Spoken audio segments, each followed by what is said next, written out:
And I'll call the meeting to order. Thank you all for joining us. It's great to see the room this full, so. We're gonna begin with the pledge of allegiance.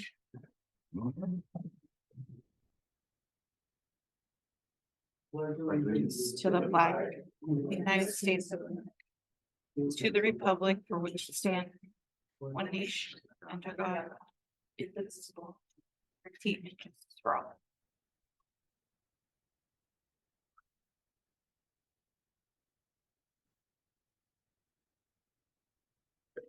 Next, we are going to do the adoption of the agenda. Move to adopt the agenda as presented. I second. And moved and seconded. Any further discussion? Okay, all those in favor say aye. Aye. Aye. The agenda has been adopted. Up next today, we have staff, students, and school recognition. Yep, Dr. Morlock. thank you. And we're going to start with Valor Middle School, so I'll invite Peter and Anna to the front of the room. And the way we'll do this tonight is we're going to recognize staff and volunteers as a group, then we'll bring you up to take pictures. And then we'll do the same thing with our students. We'll talk about all of you and then bring you up and do pictures. I want to kind of keep going there, so that way we don't have to make a big circle to be getting everybody's pictures taken. All right? I'm gonna pull up your slideshow here. Just Give me 1 second. Yep. Good evening, everybody. I'm Peter McDougall, Principal of Valor. Thanks for the opportunity to come and share with you all. I'm here with, Hannah Hansen, Assistant Principal of Valor. and we want to start by recognizing some people. We have Are you doing your staff first? two of our staff members. One has a brand new baby at home, and so he may be joining us via Zoom. And then the other one that also may be here via Zoom. We have our parent volunteer who could come up, Natalia. Or she could wait, maybe when we come in. Right. Okay, I just want to start though by mentioning that Anna's new to Valor. I'm new to Valor. I'm one of the two administrators, so the institutional knowledge, we're picking it up as we go, and all of our staff that have been there for many years to 1 or 2 years, they've just been extremely helpful in making sure that we understand what's happened in the past and have that continuity going, and we could thank every single one for what they've done. But we have new counselors, new behavior specialists, and so that continuity has been really important. And that picture there isn't the 9 or 10, 12 staff members that are instrumental. It's everybody. So just represents them. So just want to start off by recognizing all of our staff and what they're doing. And then I'll talk about do you want to talk a little bit about Michaela? Yes. Michaela is one of our assistants, general education assistant, and she's amazing. I can say that she helps me every day. I don't know if she's here. She's here. Maybe via Zoom. But she is just the greatest staff member, but the way that she connects with the students and the way that she talks to staff and just, you know, she is a sub. She helps us in the classroom. She helps us with supervision. When I don't know about who is who, I can call her and tell her, can you please come and tell me who's the student? You guys have been there. And it's just fantastic to have someone that you can rely on. And so she's always there. If I need her for detention after school, I need her to cover anything, she always says yes. And I appreciate her so much for who she is as a person and how much she cares for the students and for the community and for all of us. And the other thing, she's an up and coming teacher. So she's an emergency sub in our building. We have like 5 EAs that are doing that. She'll be a teacher, and it's part of our Grow Our Own, thing that we're doing in the district, and it's really powerful. So I want to just recognize her. Another person really important in our community is one of our parent volunteers, Natalia, who has done a lot of things. She's been instrumental in helping set up a Russian art evening where we had students from Heritage and Valor that were involved in that. That was back in November or December. And then, she's also been in contact with Portland State and created a opportunity for a field trip for our Russian speaking students to go and learn about the Russian program at Portland State, and that'll be coming up in February. Among other things, being on South Council and I just want to recognize. And then we have Jacob Baker, an English language arts teacher, but he's more than that for us. He helped us on PBIS, he helped us when we have any dance, any activities that we have. He loves doing, when we have any kind of GA activities, or like he wants to create a stuff for the students and bring them up. He does prizes for the students every Friday. He just had a baby. No babies, but he's amazing. Even though he just had a baby, he's always there and he's dedicated to the students. He has really good connections with the students. He's able to support the staff, not only the classified staff, but the certified staff. And when we need anyone to support, he's always volunteering to do different things around the campus, around the community. And I really appreciate everything that he does and the way that he teaches our students, and accepts them all for who they are, which is really important. So that's our staff. All right, so do you want to bring Michaela, I'm sorry, Natalia is up? Michaela's not here today. Natalia, come on. Come on down. We're gonna do a photo, we'll come around the back side. And then we'll have Natalia come up here. We're gonna stand back here.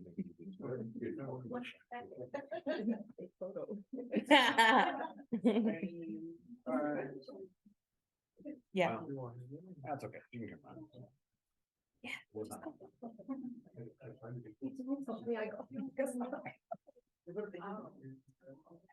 I know, it's a great idea.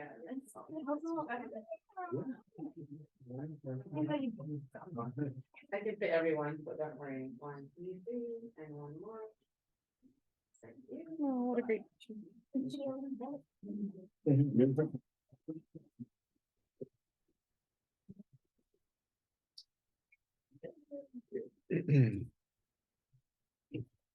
We also have 5 students to recognize.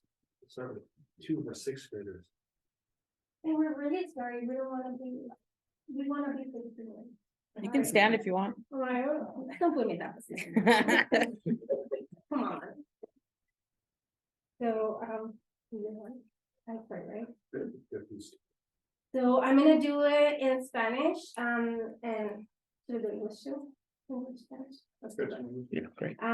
So Ariana Hernandez Arrieta.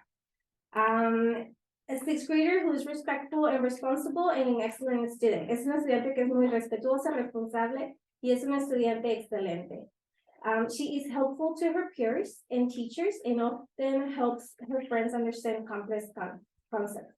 Ella ayuda siempre a sus compañeros de clase, a los maestros, y siempre le ayuda a sus amigos a entender otras cosas que son un poquito más complicadas.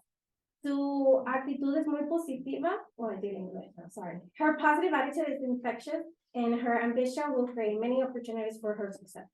La actitud de ella es muy positiva y es algo que la ambición que ella tiene le va a crear muchas oportunidades en la vida. We're gonna do them all, yeah. Yeah. And then tenemos I have Jared Ruiz Tapia. He's a 6th grader and he's in our newcomer program. Jared works hard and is a leader in the classroom. He recently moved here from Nicaragua and is learning English rapidly. He also plays the clarinet in one of our bands. Jared Ruiz Tapia es uno de nuestros estudiantes de 6º grado y está en el programa de estudiantes recién llegados. Él trabaja muy fuerte y es un líder en el salón de clases. Recientemente se movió del país de Nicaragua y está aprendiendo inglés muy rápido. Él también toca el clarinete en la clase de banda. We have 2 here that will just do in English. We do it in Spanish if the parents of Spanish speaking. So the next one is a 7th grader, Roland Riddle, who her teachers talk about that she's always on time, polite, earns good grades, and is responsible. She participates in extracurricular activities such as yearbook, and works well with other students and participates in class. That's a room. And then, one of our eighth graders, Valentina Giron, she has made great progress and loves to color. She is learning how to communicate her needs. She's working hard with organizing her materials, and she helps maintain the classroom library in beautiful order. One of our students there. And then our other student, the eighth grader, Ashley Ramon del Talan. She's a bright student who works hard and does her best. She overcomes challenges, seeks help when needed, and she's respectful and friendly to everyone. Una alumna en el octavo grado es muy brillante y ella trabaja muy duro y siempre hace el mejor que puede. Ella va muy bien cuando hay obstáculos y pregunta por ayuda cuando es necesario. Y ella es respetuoso y amistoso con todos. So that's Ashley. And that's all of our students. We wanted to honor 5. We could honor all of them, of course, but if we can invite our students from Valor up for a picture, that'd be great.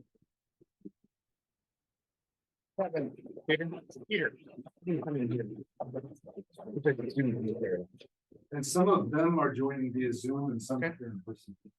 That's okay. Come right In here, the middle here. and then you go behind.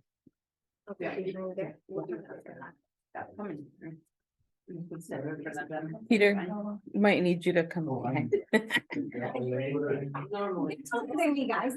Maybe it should be at the-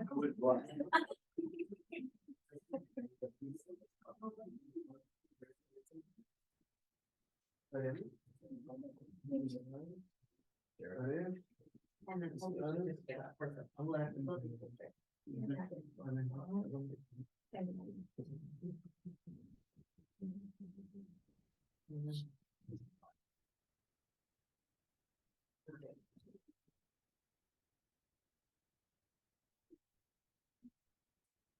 All right.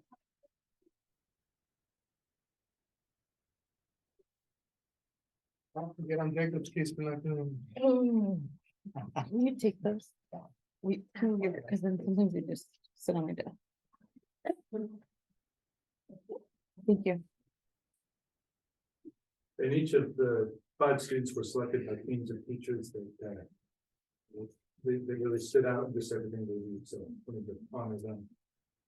The next ones we want to just provide some information, not an exhaustive amount, but some information on answer to a couple of strategic questions for the district.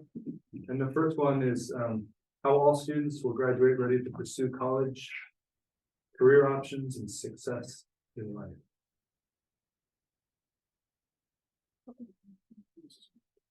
Reading and math school-wide goals. All students who are at grade level will make at least 1 year of growth as measured by the reading math growth score. And all students who are below grade level will make at least 1.5 years of growth as measured by their reading math growth score. I know that sounded fun. Attendance goal.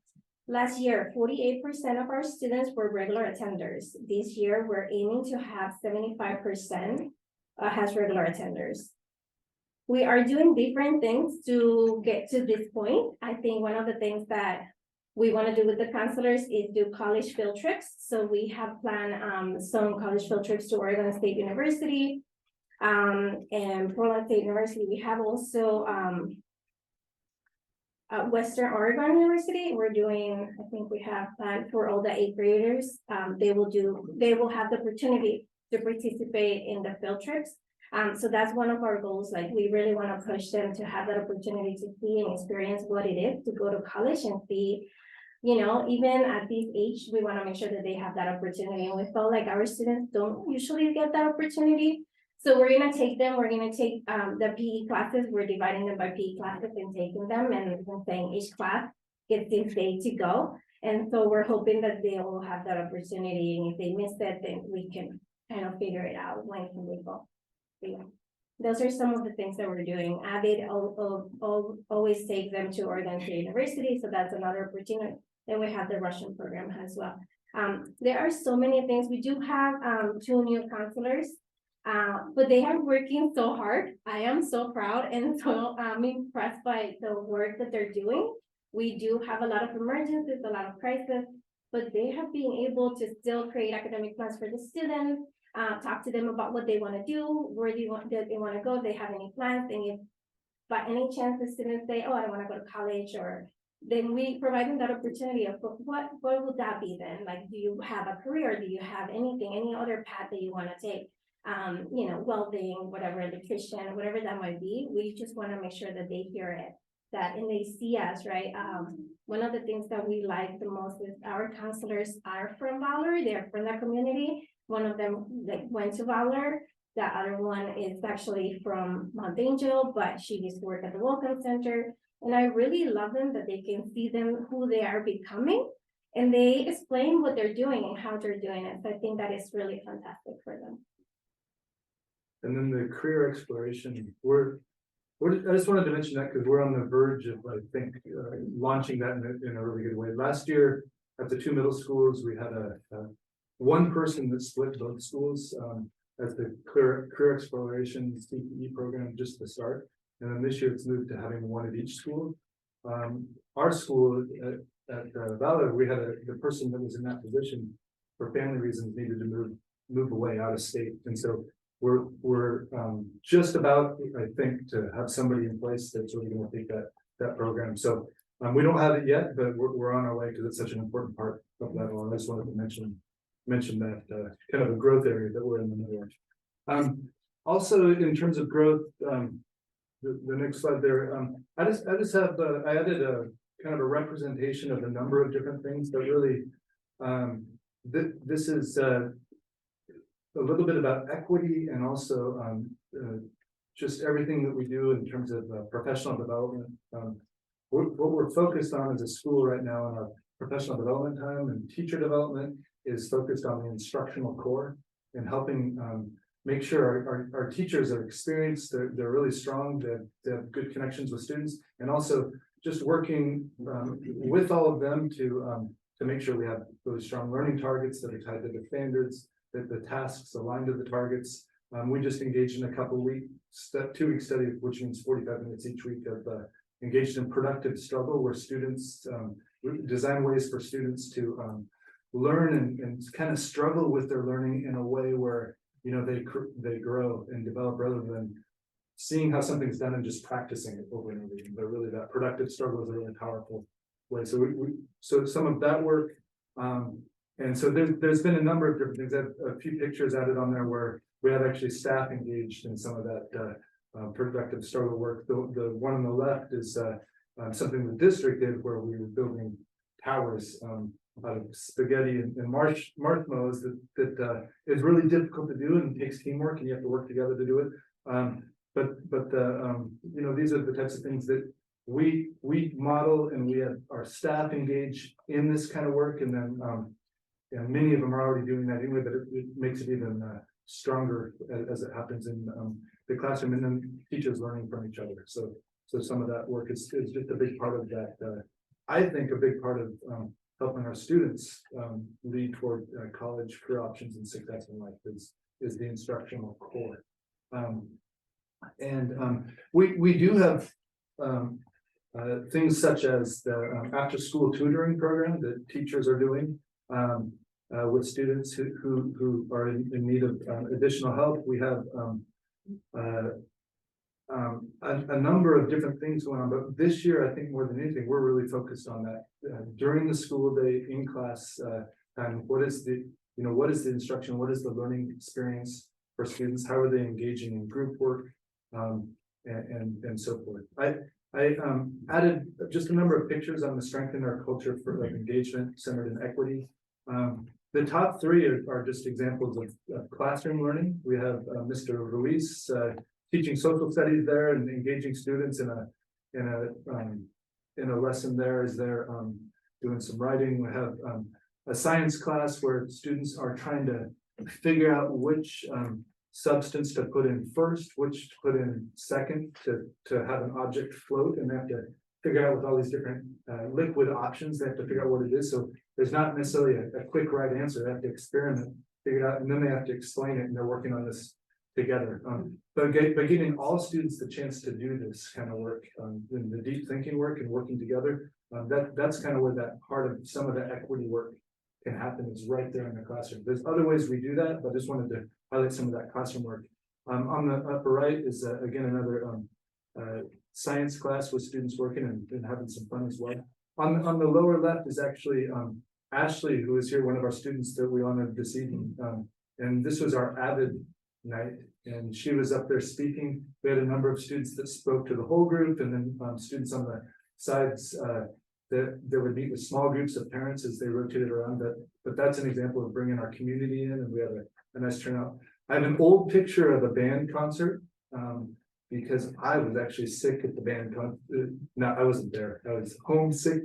So I had to grab an old one. If you look closely, that's from a few years ago. But that's our band concert. No one would have known that. I didn't say that, but I did. And then the other one is, Natalia is here, but as our parent volunteer. But I wanted to have a picture there of another equity and culture of engagement is the Russian Art Night.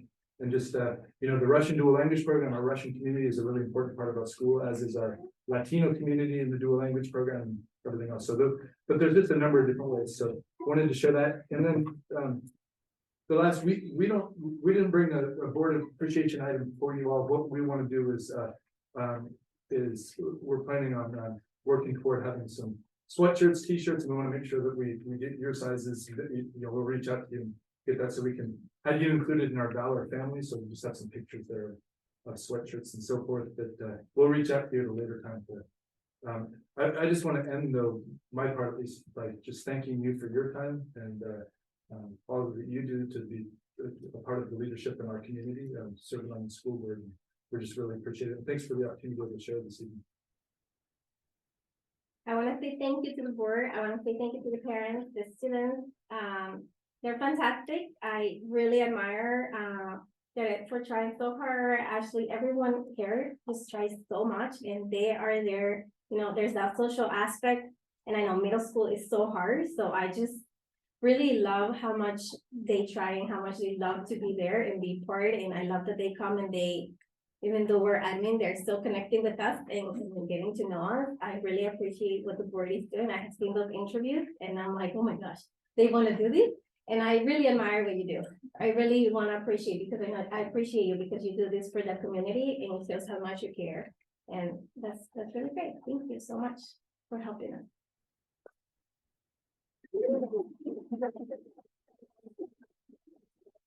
Not quite off the hot seat yet. Yeah. Questions? So you mentioned the importance of college and career access and options. And so you mentioned 8th graders go on field trips, and then there's Avid that provides field trips for college. So how early? So yeah, do 6th graders have access to the field? So this is a new thing that we just implemented this year. I don't think they have been doing this in the past, and this is something that I practiced in California. So we used to bring our 8th graders to field trips, UCLA, UC Berkeley, blah, blah. And so it's really great. It's a really great opportunity. We have them walking and exploring and finding out and trying to see if some people are really great and they learn, join classes and whatnot. So I really think, we're presenting this opportunity this year for 8th graders because, like I said, we have new counselors and we're trying to kind of push the whole movement of like, let's go, let's see what it is and whatnot. So I think, little by little, we're going to continue to push that work forward. Yeah. So for now, it is 8th graders.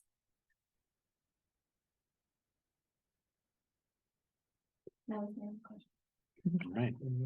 Can you tell me some of your strategies you're using to reach your attendance goals? So let me tell you, we do have a team. We met today. We do some positive things like we raffle that Air Force, the kids like Air Force One.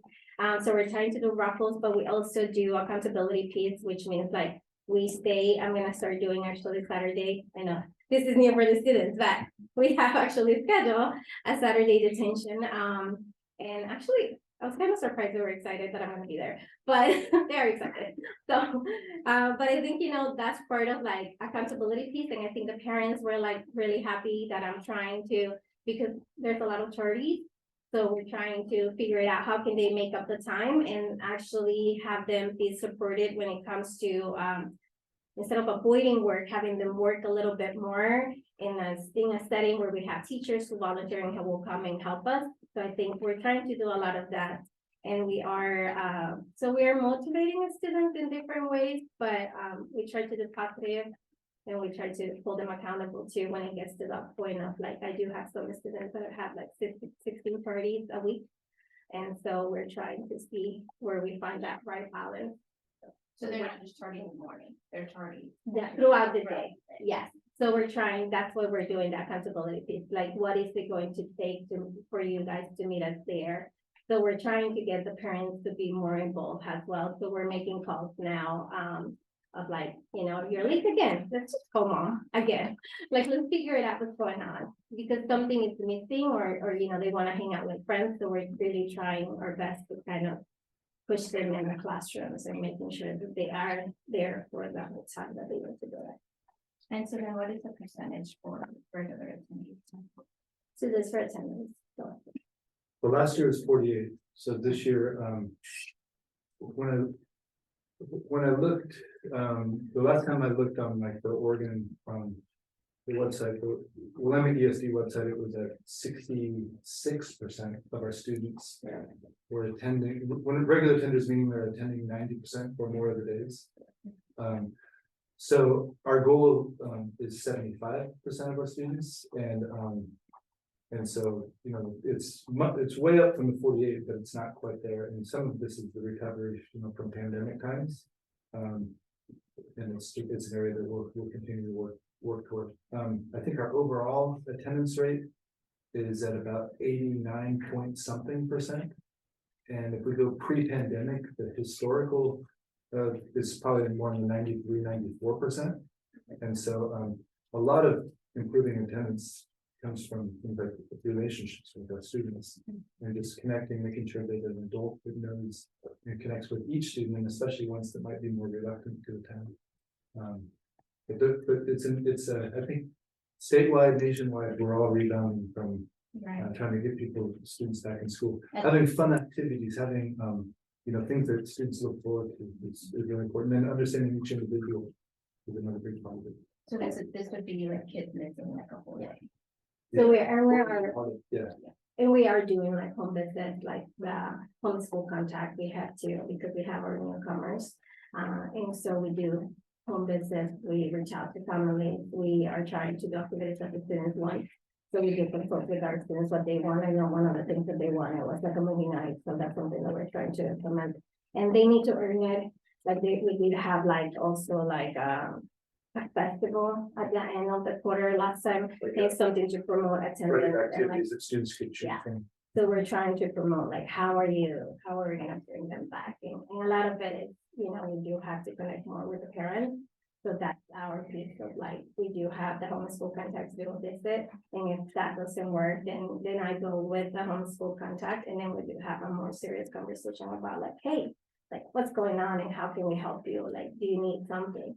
And so we have been trying to kind of make that push more of like doing the home visit and be visible for the parents too, that we're not gonna let go of the students, so that we want them there.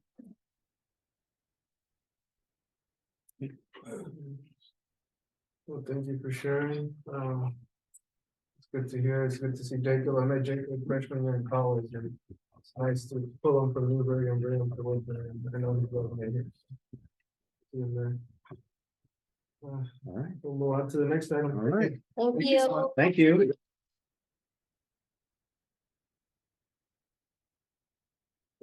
Now I'd welcome Dulce Nash, our Woodburn High School principal, and anybody else that she's bringing along. Bring the whole team. All right.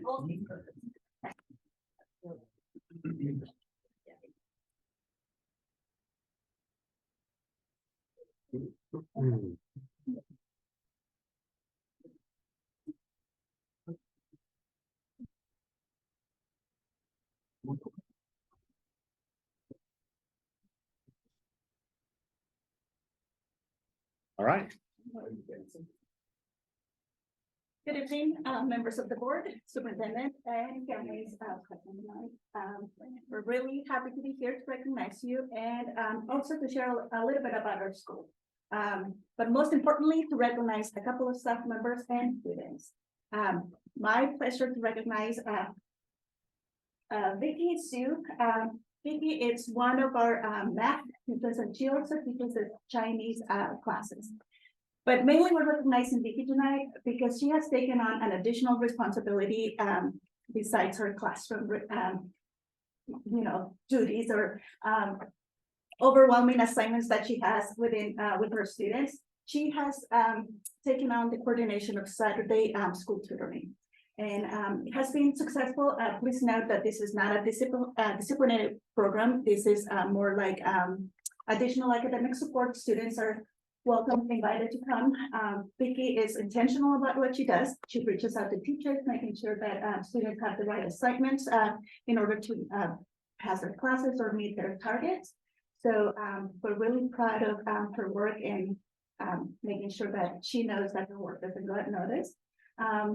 This last Saturday, we had about 98 students attending, and so it has been about 70 to 90 each Saturday. So pretty proud of that program. The next employee is staff member is Antonio Jara. Antonio is our social education assistant, and Antonio goes out of his way to just reach out to families and make sure that they have the right information for meetings, that they're attending their IPs, that they're well informed. He's translating, but beyond that, he's always visible in the building, and he's always there when I need him for supervision or anyone needs him, and he's highly accessible for students, so they know they can count on him.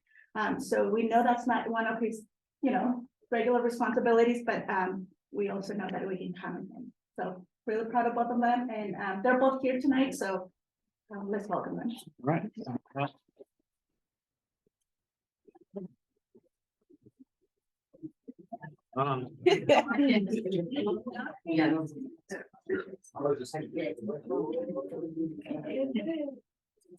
We can come around the back. One, 2 minutes. My other plan.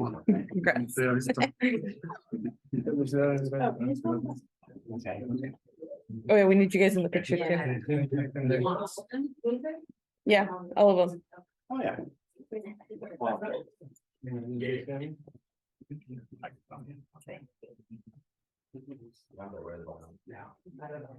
Do they fit? Everyone fits.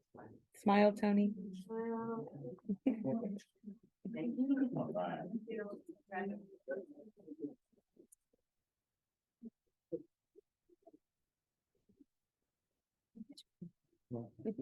Before we go into your students, let's introduce the rest of your other staff as well. Yes.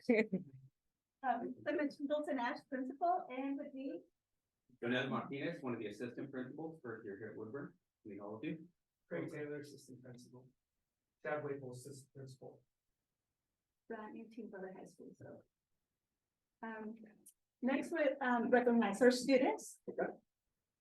This year, we wanted to recognize students who exemplify teamwork.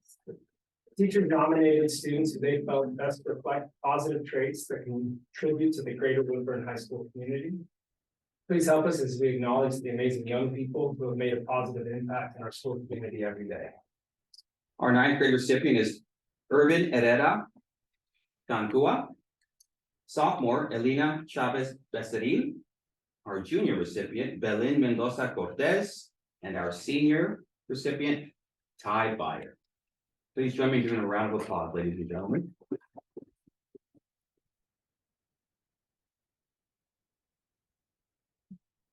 We are recognizing these students because these students exemplify what it means to be a leader inside and outside the classroom, their civic responsibility at Woodburn High School, and their high academic achievement. I also want to note for each and every one of these students, they are earning a 4.0 GPA right now, which means straight A's at their time at Woodburn High School. Awesome. Yeah, fantastic. I never got straight A's. In addition, we also wanted to recognize 3 additional students who helped make our unified sports team possible. Our 3 recipients are Yaneti Lopez Reeds, My computer's frozen. Sorry. In case we're not sure, Unified Sports is an inclusive program that unites individuals with intellectual disabilities and partners without intellectual disabilities as teammates for training and competition. Please help us as we acknowledge these amazing young people and their positive. Our three recipients are Yaneri Lopez Reese, Antonio Castillo, and Gabriel Morales Sanchez. Our three recipients. Please join us and give them a round of applause.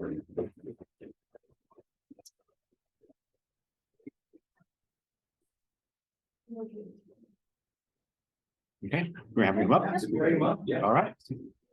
And then we will put them in the middle here. Let's put all yours, because we've got several students. Yes. Put them in the corral.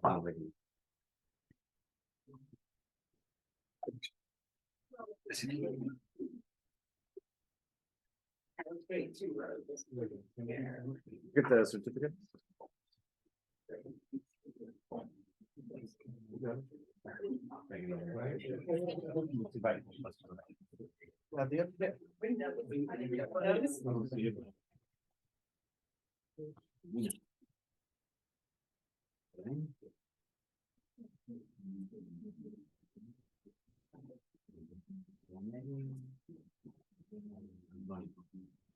Just you, right?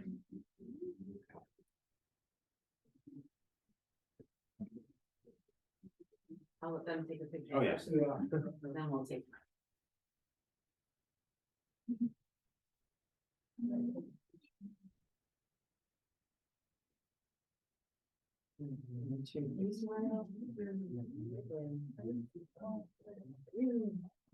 Wait, do you want one more?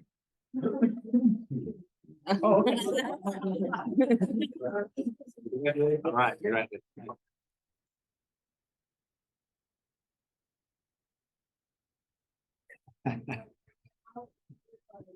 Your mom's on the picture.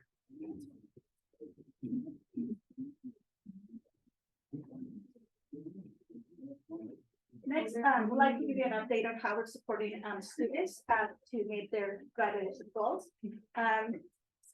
We're doing so by using a comprehensive MTSS model.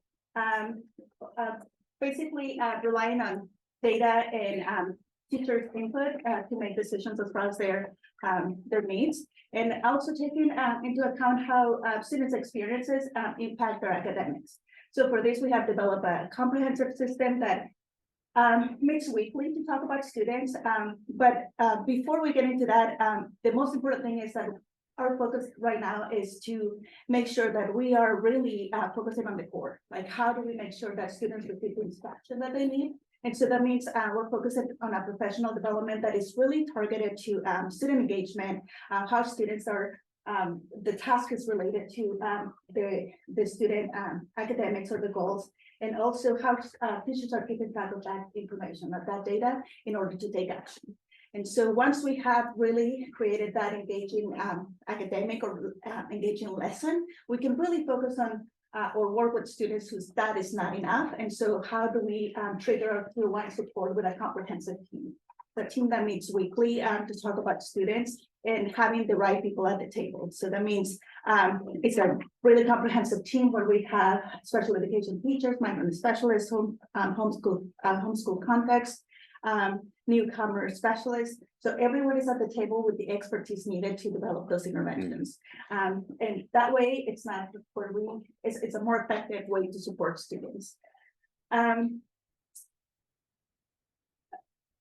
addition, we have targeted support. That means just additional after school clubs, educational, our weekly CCR class has been really effective to update students with any information they need as far as things that are coming up, things that they need to prepare for, conferences.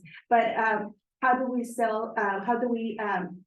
set our educational plan and profile for students, and how do we make sure that we're continuing checking in and going back and see what's working and what students change. So we have to make sure that we go back and just review those goals as well. We have graduation planning and school engagement opportunities for students, so they're advertised during these classes just because we want increased access for that. We have Saturday school tutoring, as I mentioned, it's been really effective. And we have after school club, we have success meetings and credit recovery program and a comprehensive MTSS. We have also incorporated some practices that have really supported the reduction of discipline by about 50% and parties about 30-40%. So at a different meeting, I can give you all the data when we have more time, but we're seeing great improvements at the high school. So we're really proud of the work and we invite you to come and visit us anytime. For student culture and engagement center in equity. Yeah, Jan, can you look one more slide? Kind of Previous or keep going? forward. Next one. Yeah. So I'm gonna talk briefly about just an array of opportunities that kids have on campus. Coming together as a comprehensive high school, we're working hard to not only, build new systems, we're a new team. We're working extremely hard to bring this together for the first time in a long time, coming from 4 schools. Keeping old traditions and starting new ones, bringing back pep assemblies. You can see some pictures of the bonfire that we haven't had in years. I'm guessing 400 to 500 families or 500 people came, students and families, a huge success. Homecoming dances, we got the winter formal coming up this Saturday. So really trying to focus and get better. We're going to continue to get better at bringing these things back and adding to it as we build more systems in place. Next slide is going to continue showing you comprehensive sports. We have full sports programs. Our numbers look great. Looking at that, it's very much in tune with what I've seen over the last 10 years as a former athletic director here. And we're going to be pushing close to 700 kids by the end of the year. So we're right on track there with the number of kids that are participating. Looking at just at about 601, I think, right now. And the next page, band and choir is up and strong. It's going. They participated in the parades. Their mariachi band is traveling all around and performing as always. Concert band and choir performances. They're doing an excellent job and involving lots of kids. Next page is going to talk about some of our clubs. We have pictures of most of them. 21 active clubs. I haven't been at the high school forever, but I have been here for the last 10 years in different roles, and I've never seen the numbers of clubs that are active and up and running as I have right now. National Art Honor Society, Garden Club, Dungeons and Dragons. Theater has been doing performances, doing an amazing job. We have Key Club. Go to the next slide. Harris Club. Next slide. On Track OHSU Club. Next slide. Croquet Club. Just like 20 to 30 kids go to that every day. It's amazing. Next club. FFA up and still running strong. Next slide. Multiple other ones that we didn't gather pictures from, but you can see there's the other 20.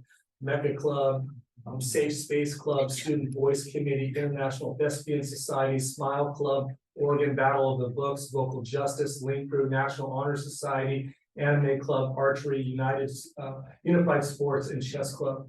So lots of opportunities for our kids to hit almost everything that they want to do. And we're going to keep adding. We just added Chess Club, I believe, like 2 days ago. Mr. Piper's going to take that on. So we're not closing the door, if that makes sense. We're going to keep opening them, shutting down. People come up with new ideas. People email us in the community all the time. And our team is, I think, very thoughtful at following through on those and exploring more opportunities for kids. So the more systems we build, the better we'll get. Questions? Yeah, sure.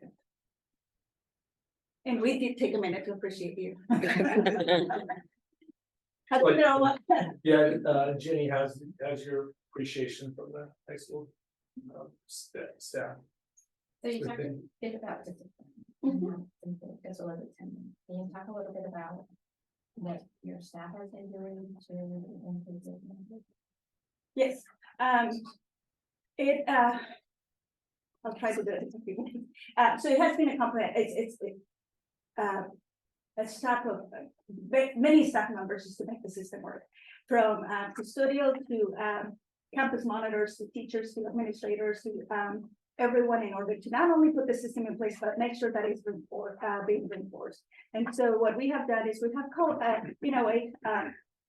we decided to focus first on students who are already in the building, who are not making it to class on time, to maximize that academic learning time. So what we did was like, kind of color coded hallways, restrooms, and put in some times as far as like how late can a student disrupt the class. So let's just say after 20 minutes, we're not gonna allow for student to disrupt the class. We're gonna still provide instruction, but it's gonna be an alternative setting, just because the students were just using it as an additional extended break, to put it that way. And so, by providing professional development to teachers on how we're gonna reinforce these practices and how we're gonna avoid to get into power struggles with students, how are we gonna approach that conversation with them? Because we didn't want any confrontations. We didn't want teachers focusing just on targets or absences and instead of their actual teaching, right? And so it took a lot of some professional development for teachers and some for us,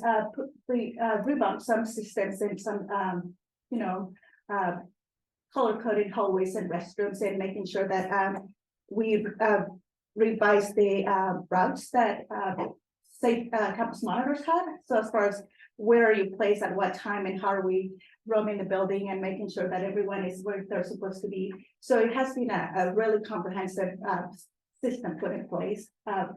What I can tell you is that students are showing up on time. And I have received feedback from teachers as far as like this is working. I've noticed an improvement. They're showing up, they're engaging with peers and with the content. So we know that there's many things that we need to refine, but we also knew that we couldn't afford not doing anything. So this is just our first step, and we will continue improving. But we have seen great improvement so far. For attendance is just reaching out to families, and as we are putting these systems in place with MTSS, it's a lot easier to identify who are the students who need that support plan for attendance. And so we're hoping to also make a big impact in that area as well. So right now attendance it's about 88%, but our regular attendance is like 56. Targets are way better though. We went from 3,000 first period to like 900 right now, and we're not really reinforcing target policies in first period, but from second to seventh, it has been a reduction of about 40%. So we're not enforcing first period. Not right now, just because we didn't feel like we were prepared for it. Now that we know how it works and we are better prepared now, we can move to that first period. Students show up late to class, and sometimes for many reasons. We didn't feel like they were going to be like really chased for something that was completely out of their control. So we felt like we need to look into it before, like why are they showing late to class instead of just kind of you have to do it. Once they're in school, yeah, they have a responsibility to go to class on time. You're already here, but our next steps is to enforce the first period. I like First that. period is they have a later start, right? I mean, they don't start at 8 in the morning. They start at 8:30. I was gonna share that I think that approach is appropriate, coming from someone who tended to be late to that first period. But I had good reason. I took leadership class at 7 AM, so I needed to. There's some students that are in charge of their siblings that they have to do at home, so we need a different approach for them. We have to really learn what's going on. Yeah, and then the other ones do make a lot more sense since they're already on site. I wanted to ask if you could share some of the lessons you've learned from the transition to the large high school. And then how do you feel about where we are today versus back in September? That's a big question. What did we learn? We learned that we're a big family, and in every family we have people who, we have the things that work, the things that don't work, the things that we really love and want to continue doing. And so we all love each other, but we just need to learn how to work together. And so how to embrace the strengths that, different schools have different strengths. So how do we make sure that we put that in a comprehensive system? without minimizing any school or any of the programs that they have. So how do we make sure that everything is incorporated in a school-like system where everyone feels valued? There were lots of passionate conversations, to put it in a way, that, you know, where certain areas felt like, you know, we were the core before, and now we feel just a part of the system. And so how do we make sure that those people feel just as valued? But in reality is that the system has changed, and it doesn't mean that we're not any less. It just means that we have a more potential to learn, to serve more students. So embracing like what everyone brought to the table and making sure that everyone felt valued. But it has taken many conversations and more than anything, lots of patience and lots of making sure that people know that we're there for them, because changes are hard, even good changes. So it's been a learning experience for all of us. Yeah, I'd like to add to that. So one thing that's different and one thing I've learned from September up until this point is any change you want to see with students, whether it's attendance, behavior, academic effort, student engagement, you have to include family in that conversation. Connecting with families, whether it's during work hours or after hours, is huge. And so living in Woodburn, connecting with families inside and outside of school has been huge in terms of changing behaviors, attendance. So creating that rapport with families has been a big lesson that I've learned since already. Over the last several years, we've invested a lot more in career CTE, and not only our on-campus side, but with Rama Career Academy. Can you tell me more about CTE offerings that our students have? CTE offerings? Yeah. Right now we have this kind of the same programs that we had with the small schools. That hasn't changed. So the engineering, the medical field, we have business, we have agriculture. They're still there. What we need to do right now is how do we make sure that we create clear pathways? So as far as like before, there were some students from different small schools accessing the classes that were CT classes, but now how do we make sure that what does that mean long term? Like, what does a pathway mean? What does it take you? And what is the difference between attending a CT class on campus than attending the WCA, right? And so sometimes we have the same courses, like we have medical terminology on campus or sports medicine on campus, and the WCA has like the nursing program. So what is the difference for a student to be both here or there? So what we're working right now, our conversations are, how do we make sure that we are clear when we communicate with families what it means to be in this pathway or the other? And so that's coming up in a couple of months. But the good thing now is that all students have access to the pathways, and they had it before, but it was the numbers weren't as accessible, right? We had like maybe a few students from each school. Right now, everyone is welcome to apply, but we want to make sure that they do it in an informed manner and families know what they're signing up for. Just because sometimes attending a program might, depending on the services the student needs, might put them off track for a little bit. So just that students have the full understanding of what it means to be involved in a special program. And I have a couple of questions in regards to safety. So if we asked our students how safe they feel on campus, how would they respond? I wouldn't want to respond for them. I would hope that they would say that they feel safe. But that would be something that perhaps having a conversation with students. My impression is that the campus is pretty safe right now. We have students who are pretty aware of what's going on, and so they're also like, they have this, they're responsible enough to step forward when they notice something, because that's the teaching that we're trying to do, is like how to be a responsible student and how to make sure that you report it in a confidential way. If you don't want to be in trouble with your friends. So they're using the safe Oregon a lot when they notice something with their peers.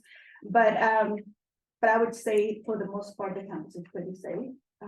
We haven't had really like level 2 incidents that would say it's concerning. We have campus monitors all over the place, including the entrance of the school. So I I wouldn't think that the students feel unsafe. However, I can't speak as far as like the interactions they're having with their peers, if they feel like something's going on, so that would be a different level. I can just speak as far as like this goes.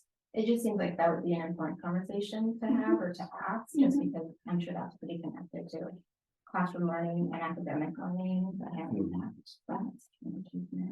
And we do have we have done it with CCR as far as like different ways. So it's essentially going out tomorrow, Thursday in our CCR, our student voice classes made a Google form and asking some of those very similar questions. Then piggyback on just really building the systems that we have over the last month and a half. We've seen reductions in referrals and, the tardies, and kids are more in class, so they're going to be less likely to be involved in those things. So I think the trend is going in the right direction for that kind of stuff.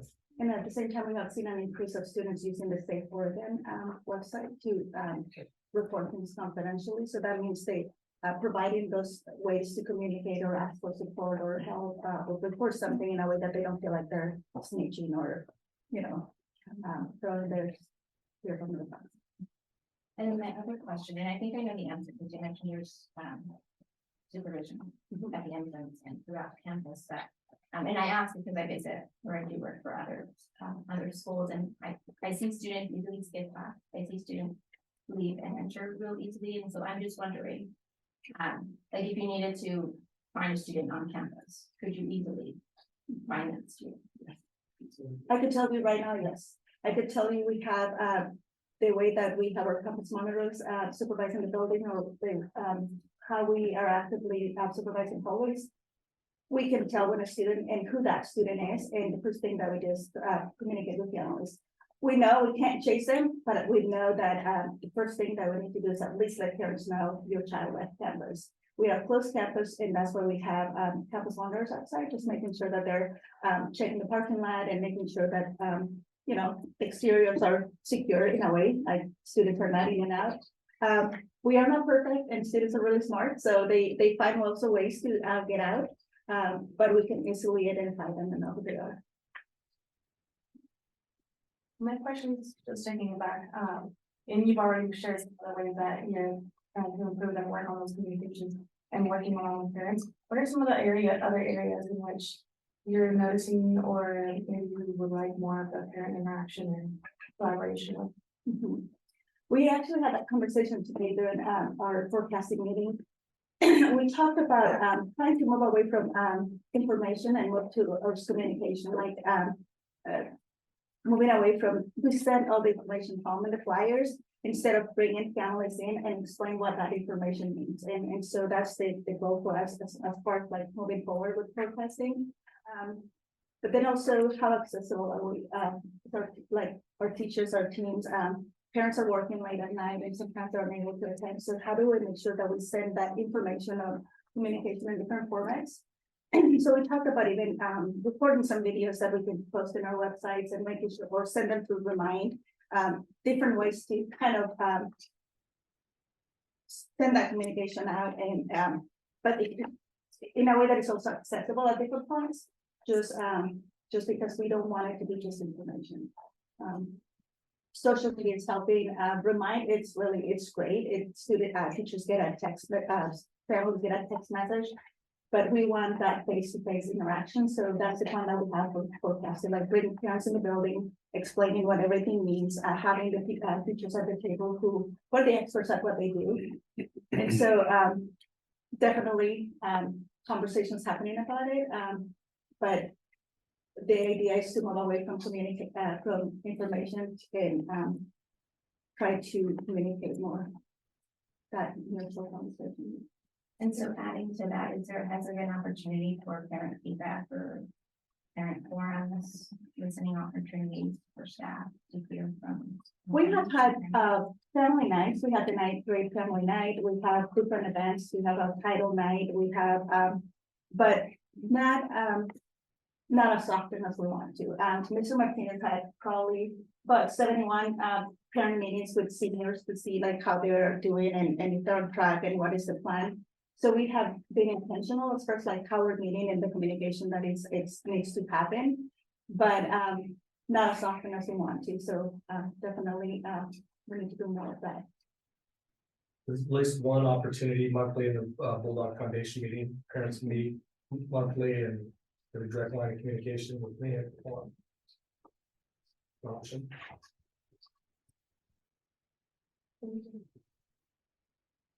Thank you for your time. Thank you. Thanks. All right. All right.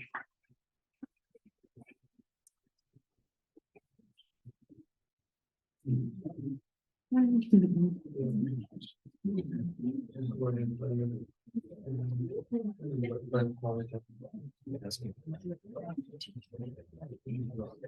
want to put up the slide? They're all even before we talk about you. We're gonna recognize all of you now.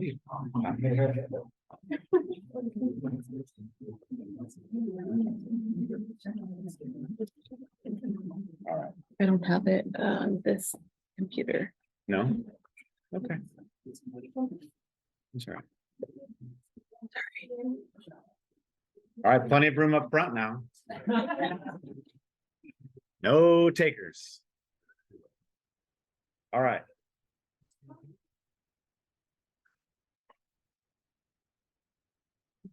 We're gonna move into appreciation for school board, so we're gonna pull up a slide, but before we get going on that, and it is a small crowd, but I'll try to speak loudly. I think one of the most important things to remember about school board service is that it is just that it's a highly paid position of $0. It is an elected position, which means that folks have to run a campaign and be elected to represent the interests of the community. Some meetings are fine and some meetings are less fine. Some meetings are hard and difficult. And I think it's important to remember that the folks who are serving on your school board are volunteering their time, the time away from their family, the time away from other things to help guide and direct the education that children in their community will receive. And it's a fairly awesome responsibility because it is affecting the lives of 5,235 kids, I think, where we were yesterday. I looked this up. And so we have some things to appreciate you, but I want the public who may be listening or the folks who are left who did sneak out when they could, that it is something that there are some boring parts because we do policy and governance and budget, but all of those things are the things that direct and guide the actions and the activities that happen all the way to the classroom level. And sometimes it may not always feel that way when you're sitting in these chairs because it feels like you're far away, but everything that we do here ends up in a classroom in some way or another. Tonight you heard from two schools, and too bad they didn't stick around. I wanted to congratulate both of them. They're both brand new teams of people. That is a brand new high school team with someone who is now with the Valor team as well. A new team together and taking on some significant challenges. But those things are all related to the decisions that school boards make on behalf of the community for the students and the families here. And so we have a couple of little things to recognize you. I think these certificates and other things could never really thank you for the amount of time you spend volunteering, thinking about reading through. For those of you who didn't see the packet this time, they had some light reading for tonight, so we gave them the weekend to do that and other ones. But I want to thank you all for all the work that you put into helping guide everything that we do here. So thank you very much. We have a couple of things. So behind you to start off with, that was at the present from the classrooms at Washington Elementary. So if there's glitter everywhere, we tried to hang it up. Try to give that away to the Washington Elementary folks, and they wanted to thank you, so they built a little poster to put up over there. And then we have books that I'm going to give you, then you have to give back to me. But they're books given to the Heritage Library on behalf of each of you. They put a little sticker in there on behalf of the school board, so somebody can get that too. One for each hand. But they had purchased some books, and then they purchased them in your name recognition of your work. That was Heritage. We also have some things that Jenny's helping. You wanna-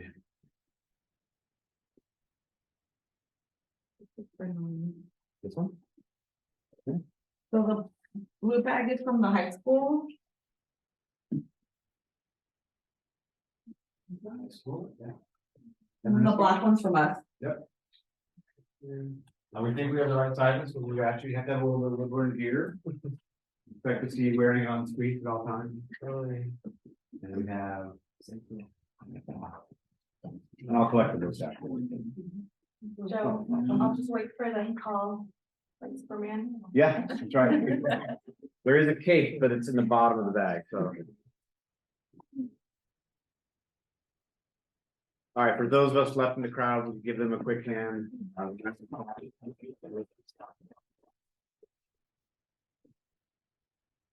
Light reading. See? We're gonna have a W. Yeah. Yours is in the back. It's, yeah, yours is in the back. I would just. Okay. And. Oh, I've got these here too. You gave out some pictures tonight, so we'll give you. Pictures as well. Wouldn't be fair if you didn't. Can we take a picture? Can you get a picture of them? With the beanies on? With the, or with the, if you open the black bag, there's a nice, Just in front of, I mean, or on the side. Down on In- each side of. maybe with the, what's in the black bag would be nice. Or was putting on the gear? Just at least what's in the black bag. Oh, yeah. Oh,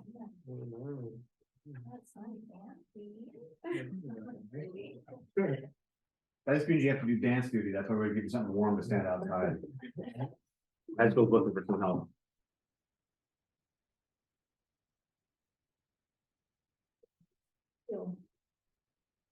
Yes, you will see me wearing this out.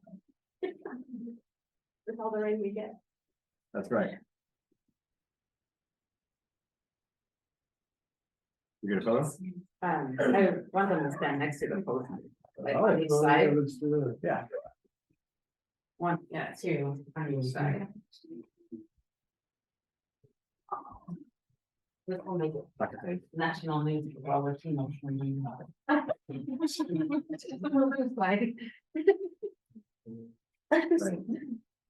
All right, that's perfect.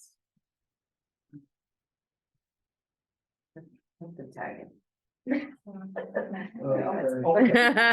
you go. Okay.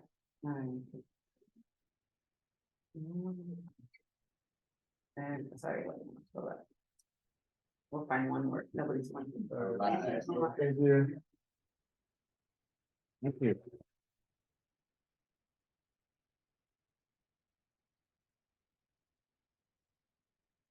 My wife was asking why I was leaving without a coat and now I gotta go. Make more. I can get one at the meeting. Right.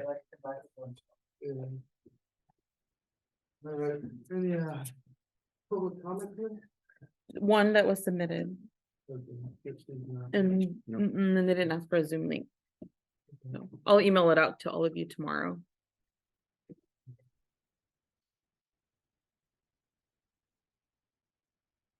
So next we'll move on to reports. We'll start with board reports.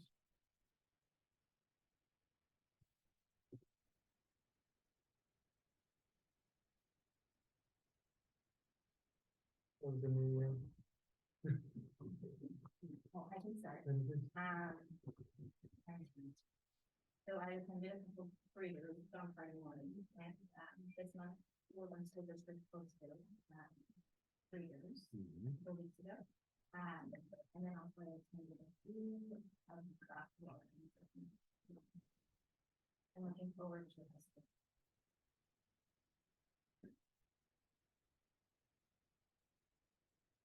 Only been about a month, but we seem to have gone just the plague right with the question came. I mean, it's gonna be a weird year. Mostly with work, did make it out finally to Silver Falls, and the reason I make a point of that is because last year was quite busy with different trainings on weekends, going out to other communities, and even through some of the parent groups of other school districts as well.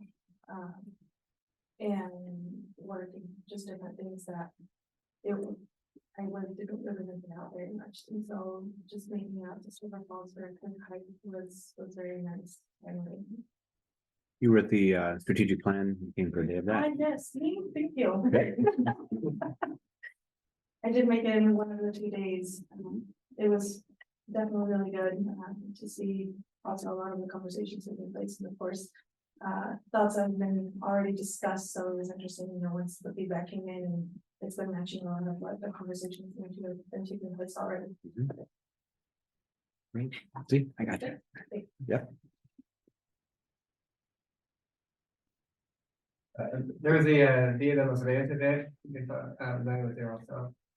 And it's nice to see our students, some staff members presenting and participating in the event. A couple of years ago, I coached my daughter's youth basketball league. This year, I was adamantly not wanting to coach, I just wanted to be a parent in the stands. So basketball has started, so I'm really excited. We've had several practices at the Valor Heritage site, and games start this weekend, so that'll be exciting over there. So. I made it to the school district potluck. Some good food and connected with some of the staff. That was nice to just be in a more casual setting and get a feel for what it's like to work here in this office and talk to a lot of people. For work, I got to travel to North Carolina last week, a small town of Morganton, very much like ours, except their demographics. They have a Latinx community, but they're mostly from Guatemala. And so they speak Spanish and Mam, which I think we have a little bit of Mam here, but not as much. It reminded me a lot about, just Woodburn in the sense that how they built community. It's a small town, and the client out there was a nonprofit doing a lot of CTE type work. So it's a lot of manufacturing, known for the textile industry out there. You're trying to bring jobs back and create and get kids into that sort of industry. So it was nice to see how they're thinking about it, CTE, and introducing that to students and incubating small businesses. So kind of inspired me to continue to do this work on CTE, continue to expose and introduce our students to some trades or anything that really interests them. So I look forward to what's being done at the high school and what we're going to continue to do here. So that was something I was able to connect with work and just bring back home. Right.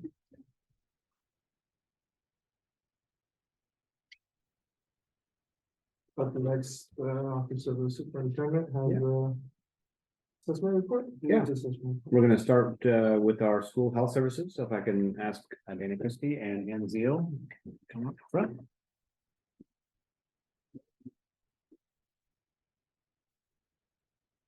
They're gonna talk to you about the school health services, where we are in the process, and other information. Take it away. Good evening, Dr. Morlock, Woodburn. I wanted to tell you that you also came to our potluck, and we did appreciate that as well. That's something else. So, thank you. I'm really excited to be back in front of you talking about this again. For some of you weren't on the board, but a couple years ago, I was sitting here and the school board asked if we had considered a school-based health center. So we got to work on looking into that. And so tonight I have Ann Zeal here with me. She is our administrator of instructional programs. Right? Yes. And her title's a little bit confusing. And she has been facilitating a needs assessment for us to look into whether or not a school-based health center would be a good fit for the Woodburn School District. So we're going to talk a little bit about that tonight. And the way it is kind of weird because you can't see the PowerPoint up here, so I'm going to back up just a little bit. The way it aligns, this is one of our new strategic plan goals that's been updated. It hasn't been published yet, I know, but I just wanted to make sure we were aligning. But this work really aligns with this goal about strengthening our culture of engagement, centered in equity. and I don't need to read this to you, you can read it, you probably already read it, and you read it halfway. But that's really how this work aligns with our strategic plan and our school district goals. So what we know is that no educational tool is more essential than good health. If students do not have good health, it's almost impossible for them to access their academics. And so, what we did was, after having that conversation with you, I went out and looked for some grants that were available for us to complete a needs assessment for a school-based health center, and I found one and applied for one with the state of Oregon. And so, like I said, Anne has been working on that needs assessment. We got the grant, and Anne has been working on that, so she's going to present a little bit to you about where we're at. So if you're looking at the map, we'll go back. Oh, sorry. I just wanted to talk a little bit about the history of school-based health centers in Oregon. They have been here since 1986. And the blue are all of our different counties that have school-based health centers in them. Some of them have multiple health centers in the school district. Some have one. And there's a total of 81 health centers that are certified in Oregon. That's Oregon state. Next. So our report overview for our needs assessment is the behavioral health side, which encompasses mental health as well as kind of the substance use and treatment side of things, and then the physical health. So we're going to talk about how our students are doing and what services and care came out of the needs assessment that they might need or need support in. So we're just thinking about what does the future look like. So in looking at behavioral health and physical health, there's definitely a correlation and a relationship between the two. So I had to put up Maslow's hierarchy of needs. It's a theory and it's based on individual basic needs. So the bottom of the pyramid is always your physiological needs, your food, shelter, water, clothing, health, sleep. And to move up that pyramid, each of those needs needs to be met to move on up to the next one, which is safety. And eventually at the top, you're in self-actualization, which is being able to have morality and problem solve, be creative. So kids, we can't get to self-actualization if our basic needs are not met. But with school district, we always provide food for our students. If we see students coming in and they don't have their backpack, or we're noticing some pants are maybe a little too short, we might get them to a resource where they can get some clothing, or we notice the students in school and they don't have a new coat and small, we always provide food for them. So what we've discovered in this needs assessment is that their behavioral mental health as well as their physical health, we're seeing that need in our students. That will help them in their academics to get to self-actualization and to help to provide those students.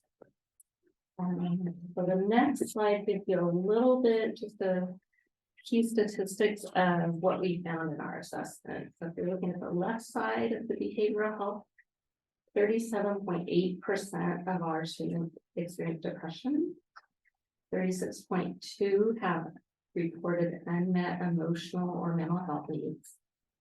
And then 12.4% have considered suicide. Those are some of the questions either on the Healthy Teen Survey or some of our surveys that we've sent out to students, parents. And then on the right side is the physical health pieces. So 25.7% reported unmet physical health needs. And 22.5% have not had a checkup or a physical at all in the last year. And 22.2% reported having a cavity in the last 12 months. So the center, I was trying to do kind of a Venn diagram to just show that one always kind of affects the other in different ways. So 25.71% experience disordered eating of some kind, either not eating enough or eating too much. Not eating enough could be, hi, we don't have a food supply, or it could also mean, I might have some sort of eating disorder or something else going on. And that we see on both the physical health side and the behavioral health, depending on what the reasons for that are. In terms of lack of sleep, this was a stunning number to me, 50.97% of our students reported lack of sleep and being tired as an issue. And it's hard to decipher because I heard somebody else say that, you know, pandemic has its effects, right? We've been isolated due to the pandemic. It's kind of exacerbated social disconnectedness. And, you know, are we sleeping more because we're depressed or sad? Are we sleeping more because we're staying up late? Is there something else going on? We don't really know those answers, but it does affect, and each one affects the other. So, these numbers, is this high school only? Middle school, high school? These are high school surveys. And the healthy teen surveys. The healthy team survey did encompass the study. Yeah.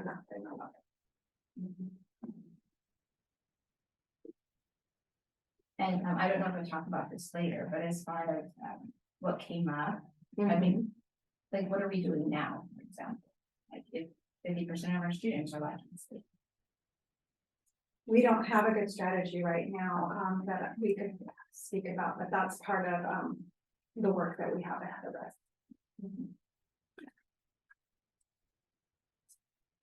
So this slide's a little bit busy, I'm gonna let Dana talk about the beginning because she was here and then I came on board, so you could talk a little bit about the grant application. So, as I already said, we applied for a grant, back in, February of it's been a year, February 2022. We got the grant, and with that grant came $90,000 to spend on a needs assessment and on planning, should we make it to phase 2. We signed our contracts, we got our core team together, and we began the work.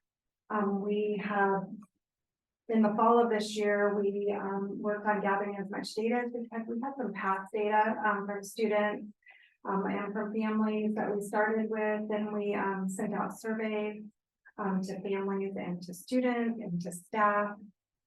We did some one-on-one interviews. We had some focus groups. We had one in particular, very successful focus group with our migrant parents. We had some student focus groups. And then we had 3 task force meetings where we came together and just reviewed the data we were collecting. And then at the end of that, we created a needs assessment report, which we turned into the Oregon Health Authority. And then we were approved for phase 2. And phase 2 is the actual work of planning for the health center. So part of that is our presentation tonight to let you know, just kind of a little check-in about where we are and how far our initial needs assessment got us, and we did get into phase 2. So we need to next secure a medical sponsor, and we're having those conversations right now. We meet again in February, beginning of February. So looking for that partnership of who will sponsor us and become our medical providers. And then site selection, so will the center be located? We've got a couple ideas, and some people would like it in certain locations, and we'll see how that goes as we move through the planning process. So that'll be a part of what we all come back together and talk about, and look at what type of service model we're going to do. We're still going to continue through phase 2 to get community input and to continue the planning committee meetings, and then to get a little bit more parent and family outreach input. That was one area where we were a little bit low in. And then we will look at what's equitable and work with a medical sponsor at that point in time to create our basic plan and a business plan. So we look for maximizing resources because we might need to do some construction or remodeling of, you know, a room or a building site for medical use. And identifying funding for sustainability. So each year in a health center, we'll need to buy new supplies, right? Because you're gonna use up some supplies during that year. Once you get the base structure in and medical equipment, tables, furniture, all of that, that doesn't seem to continue to cost you money. It's those supplies per year. And so, sorry, does the school district pay for that? Or is a sponsor We pay for the supplies.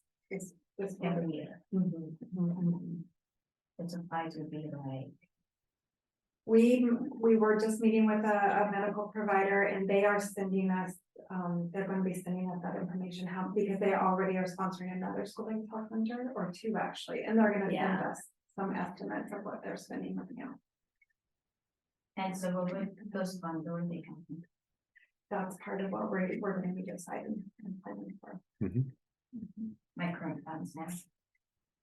From my current school fund. There are other grants too that we can take advantage of, that we can apply for. There's especially a lot of mental health grants right now, just due to the pandemic and what we're seeing. I mean, nationwide, we're seeing a lot of mental health needs, a lot of depression. So we looked into those. The next, from kind of June to January 2024 is the part where we're planning processes. What is it really, how does it operate? What does it look like? How do we do billing? Who does the billing? What are the policies and procedures? And then we prepare the clinic to meet certification standards. So there are set requirements that every school-based health center needs to have to be able to be certified. And if you're certified, you can enter their funding formula. So that would bring us 66,000 per year. That would go directly to the medical sponsor. So it helps to pay for it. No, it would be from the grant. Yeah. So the overall big picture of what we learned, just our 3 big priorities is that our students need mental and behavioral health. They have some unmet physical needs and there are access issues. So some of the biggest things parents talked about was school day access was really important to them. So they didn't have to leave work all the time and take their child to dentist or a doctor or a medical appointment when they're sick. That would really help their families. And then parents and students would both benefit from just having access on campus.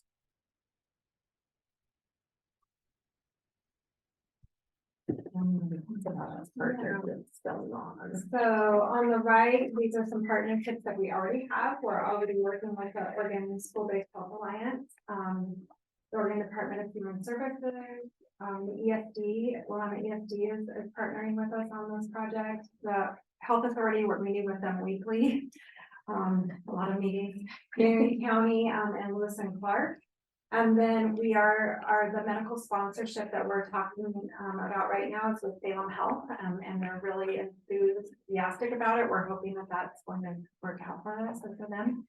And then we're also, Jervis School District was one of the 7 districts in the state that also qualified for this grant. So they are doing the same work. So we're actually partnering with them and possibly going to work together with them and the medical sponsor. So maybe should do some sharing of that sponsorship. And then we're listening about in George Fox. So right now we have internships going on already. So we have social workers, school science, school counselors, and they also have a PsyD program. So just getting connected with who is doing an internship each year and seeking out those individuals and having them do some of their internships. And what do the services be, since the surveys were just done for humans? Would medical services be for all ages in the school district or just those teenage? But yes, they would do, or it would be families for all ages. And those are some of the decisions we make in going to some districts to, you know, district and families, some open it up further to community, it just kind of depends on. And then partners and implementation of what that looks like. Can you talk a bit about, so I know there was 3 requirements for this. Can you talk about that, and then also talk about if there were surveys out to parents and making responses to that? Yeah. So our survey is out to parents, the responses, we got back on parents, we have 72 responses. So we were going back out to get more responses. So when we turned in our proposal, that was one of the line items on the proposal, was that we had a low parent response rate. So we could continue that in phase 2. So we've been working with the Welcome Center and our Russian program to try to figure out times to meet and do some other focus groups with them. And what things can we go to conferences, set up some tables and talk to parents, see what they're willing, or if they already filled out a survey, since it was confidential. So it's really the 72 counties with parents. Maybe 200. Yes, yeah. And so how was that? It was sent in many ways. We had it set up, and our principals did a great job setting up tables with iPads at conferences that people could fill it out there. They sent it home in Class Dojo. They sent it home in their newsletters. We sent it out on the district in the district communication several different times. It's a very long survey. I think it was a little bit intimidating. And we just didn't get a lot of response back. So that's why we're also going to include more focus groups and try to get more conversation with parents, and that might be a more successful attempt to get input from parents. For the slower parents, did we think about that? It went out to all families, or just those like all families in the whole district multiple times. Not that I didn't get it. You didn't notice it maybe along with all of them. But I never put on my habits in it. I wonder if our families don't have a little bit of survey fatigue. We've sent a lot of surveys out to families in the last couple of years. And so I wonder if maybe they just thought, oh, look at all those questions. I know in the past, one thing that I feel like at least worked for me that I felt restricted before was posted on Facebook. And great for me, I've done that sometime. I don't think I remember. And so that's how I filled out those surveys. And so, I mean, I do read the newsletter, but I can't tell you when. I mean, I try looking at it in my inbox. But they didn't come up, so I'm just curious about other things. Yeah, well, like I said, principals tried to send it out, and like first, the principals who communicate in Class Dojo, they sent it out that way. Other put it on their school Facebook. They did a lot of different things for it. They really did a great job. We just did not get surveys back, so we were disappointed in that, and we were going to try to get some more family input. Yeah. I mean, so the only thing that's kind of concerning to me is the lack of parent voice. Having a for many factors. This is clearly a huge project. And so the fact that parents or families don't know about it, to go forward without them knowing, it almost seems like a lack of communication on our end. Even though we attempted many times, and so for something to come up and our community and our families not know that this was coming, it's concerning, considering the relationship that we have with our families, and I would say probably not really possible. So to me, that's one of the things that is the most concerning. Yeah, and so we were going to continue it into phase 2 and keep working on that issue. We also set up some time to do some calming segments. So it's when we have 8 days either on a Saturday or stay out there on a Friday when they're not typically working. It's a day off for them. So we pay them to come in and we go down with us and start calling us to call. And sometimes we get a really good response with that, just personal. Question remaining, would you be willing to go with that? Have you already filled this out? Because in the confidential way they're done, we don't have a list of the emails that we already got responses from. So we would have to call and do some moving out of that. To be helpful. So I'm gonna keep asking your questions. So our student responses, we received 721 student responses. That was really good. And then 172 staff responses. So we see. You have a question? Yeah, so what are the 3 requirements? Like in order for this to function, there's 3 requirements, right? One of them is like primary So I, prevention and primary services. yes, so, And 2 others. yes, so we, have to have a medical sponsor. We have to provide, the primary care for up to 20 hours a week. We have to be open for up to 20 hours a week. And what was the third one? Some of it can be physical, some of it could be mental behavioral. You have to solidify your location that you're gonna fight, that's usually when we're gonna have up and running. And identifying additional funding opportunities, so what grants might we have, whatever, funding resources will create that we use. And Just trying to remember what your third, I think I know what you're referring to, but. Preventative care. Right. And I. No, that is not. Reproductive health is not. Because they attend. Yeah, that's not a requirement. So it's. No.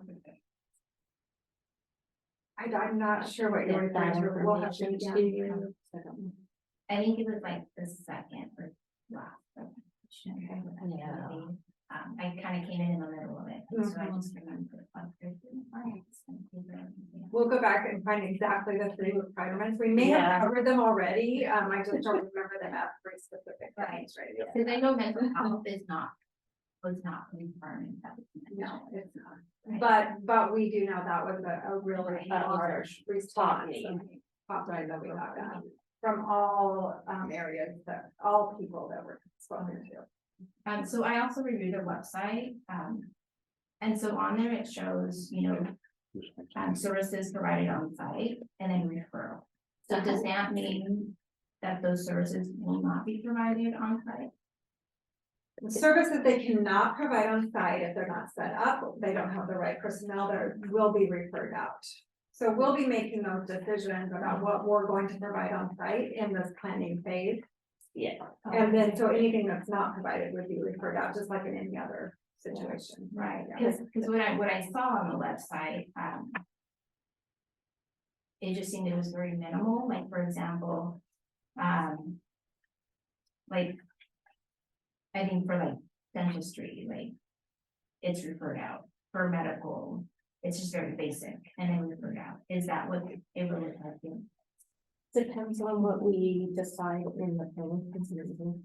So I wanted to be an example for say a student comes in and, they have a stomach ache and the provider looks at them and they're like, oh, okay, this is really acute pain in this area and, could possibly be appendicitis. I'm gonna refer the student out because we don't do surgeries and things like that here.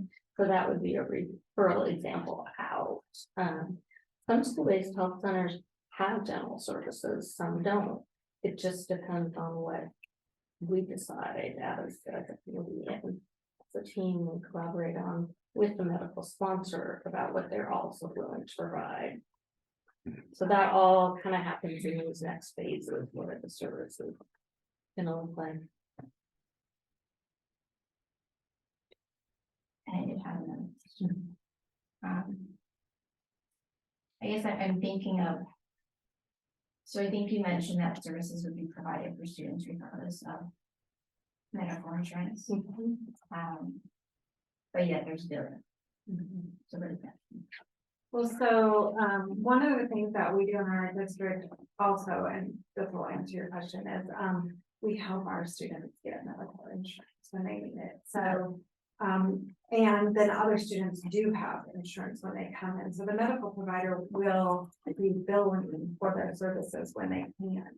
in order to help pay for this. So they're not just doing that for free, they will be billing for their services. So if they have OHP, for example, there's a different billing system for that versus if I have, Blue Cross insurance or United Healthcare. So for like example, like for students who have a primary care physician, like they only consider primary care physician. So for example, let's say I'm a student, I have OHP. So if I go and use the on-site services, it's free, or do you go OHP? Because they're not my primary physician. Good question. I'm not sure, we'll have to, that's part of what we'll be figuring out. Because if that happens, Yeah. and that student and I go to see my primary care, they may not see me. And so, like, I'm just thinking, I keep hearing like access, and so I'm like, well, what does that look like? Because I obviously can't have a primary care physician on site, because if I need to go see Dr. Steinberg's old office, they won't see me, like I have to go to the ER. So, like what services are provided for the students like after site hours are closed? After our hours are Right. closed, well, So it's just like ER. or whatever other, like if they have a primary care doctor, whatever other services they would usually access after our hours are closed. But they're, So I guess that's the thing is, the building code and how students and families would be impacted because they need a primary care physician. Have a structure. yeah. Mhm. And that's something, hopefully, that we'll work out all of those details as we go through this process. I'm really, excited about the possibility of working with a medical provider who already does this. They do it for 2 other schools. And one of the most successful school-based health centers in Oregon, they actually are the medical provider for it out in Independence. And we're gonna be going to visit and check that out. And they've already done all of this, so they'll be able to help us problem solve those things. Mhm.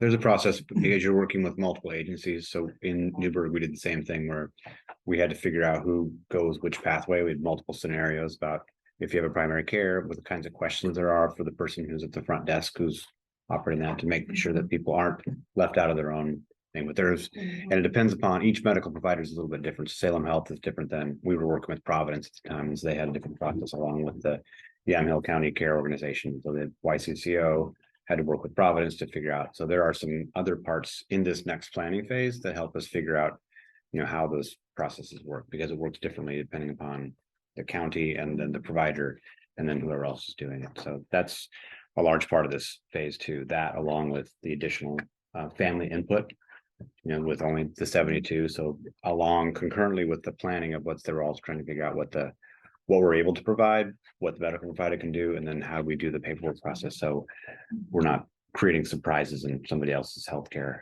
because it's hard to navigate those things, even if you're not doing something difficult. So, but that's part of this whole next part of the phase. Yeah, there's a lot of work before this happens. This is about kind of thing. And in your packet, you'll see a letter of support, which we'll bring. We didn't put it on for an action item tonight. We wanted people to see that first. And it's just a letter of support from the board. We'll bring it for action next time.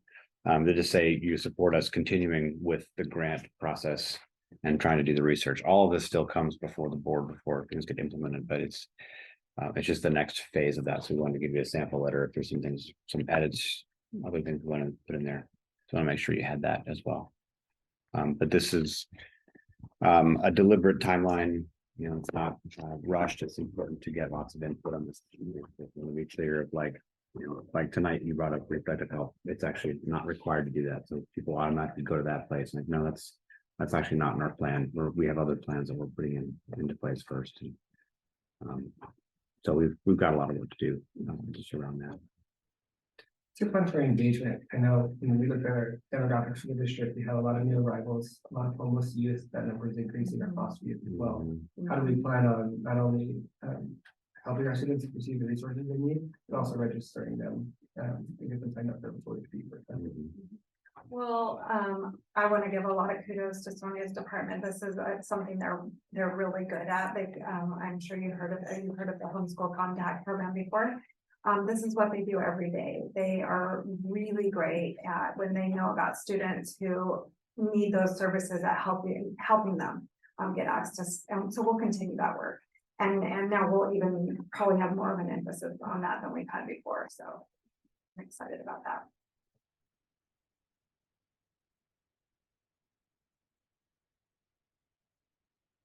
Thank you. Yep, you're welcome. I'm sorry.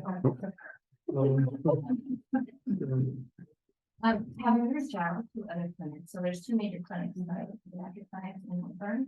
Yeah. Have you reached out to them to connect regarding, you mentioned access, and I heard it seems like it would be convenient for parents who are working. So, Well, the great thing is, both of those clinics have been participating in our needs assessment. There was representation on our task force at all three meetings from those clinics. And we did meet with one of the larger of the two, to see if they would be interested in being a sponsor, and they're not able to right now, but they're very supportive of the process and engaged in this needs assessment.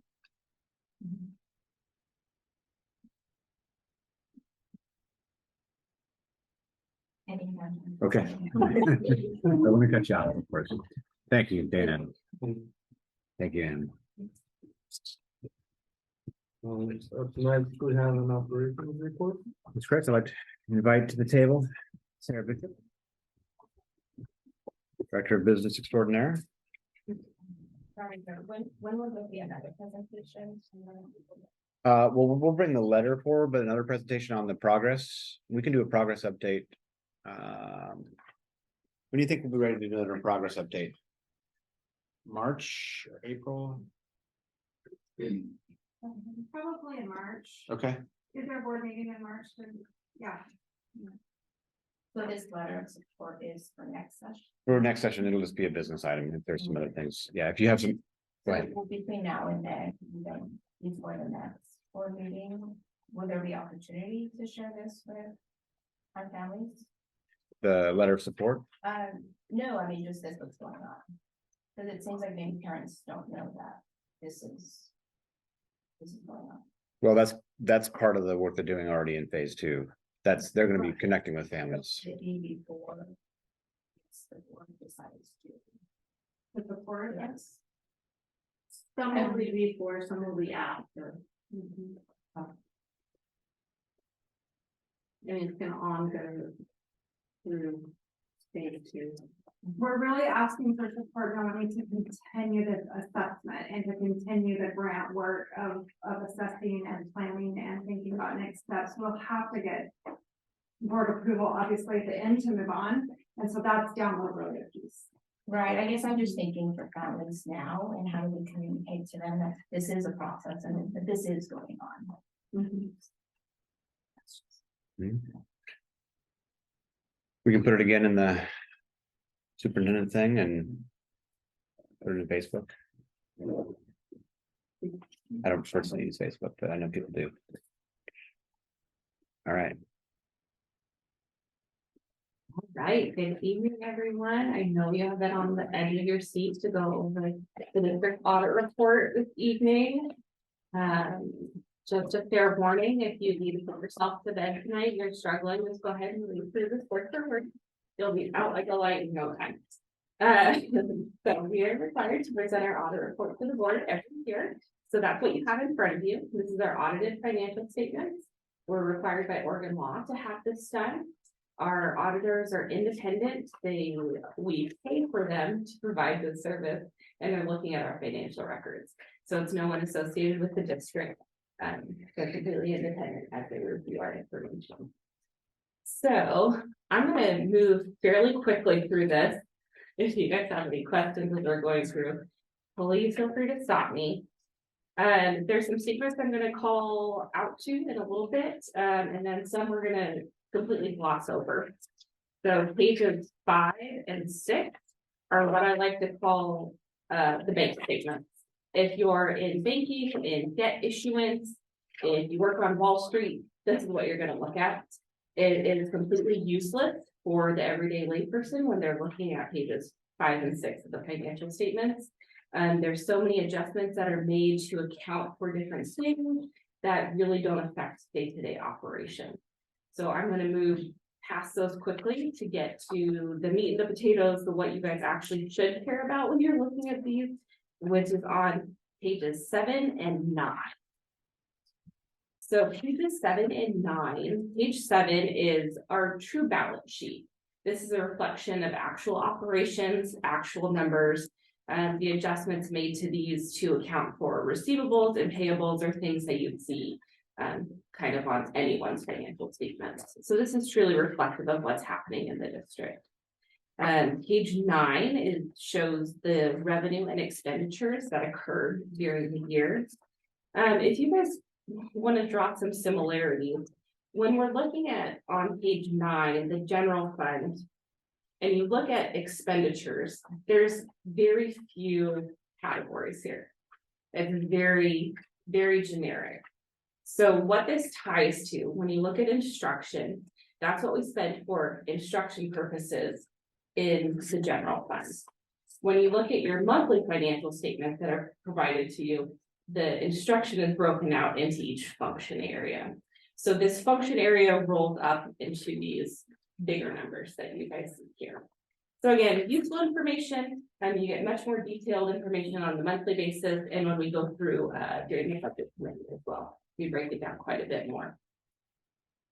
For the audit, is to the level which they do their public forensic accounting, is it standard practice, or is it laid out in statute or rules anywhere, how detailed they have to go, or is it just like an industry standard? So there's no industry standards. There's standards that they apply to us that are unique to us. So they look at our overall expenditures and they determine which threshold they need to look at and what sort of detail. They have formulas that set out how many transactions they need to look at. And when I mean transactions, they'll pull a physical invoice and they'll make sure that the internal controls that we have set up already within the district are applied to the processing of that invoice. So for example, they're going to look to make sure a purchase order was created and approved before the invoice was created. Because our internal controls say you have to have a purchase order before you can purchase an item. Then they want to see that the purchase order matches what's on the invoice and that the appropriate party approved the purchase order for payment. Then they're going to look at that the appropriate person in the business office paid and processed that purchase order. Then they're going to look at if the appropriate person reviewed all of the checks that were written that were related to that account. Then they're going to look at that a separate person reconciled the bank statement that check was processed through. So once they're satisfied that we've completed all our appropriate pieces of our internal controls and our segregation of duties, that gives them a level of confidence to say, yes, they have complied with all of their procedures. They want to see that on all of the invoices that they pull, and they determine a level of risk. We're a low risk auditee, which means we follow our internal controls. So they look at a sample size. If they ever have any concerns, they increase the sample size. That makes sense. Okay. A huge amount of detail. Yeah, that's good. Other things they look at, as you guys know, our largest expenditures are in payroll and benefits.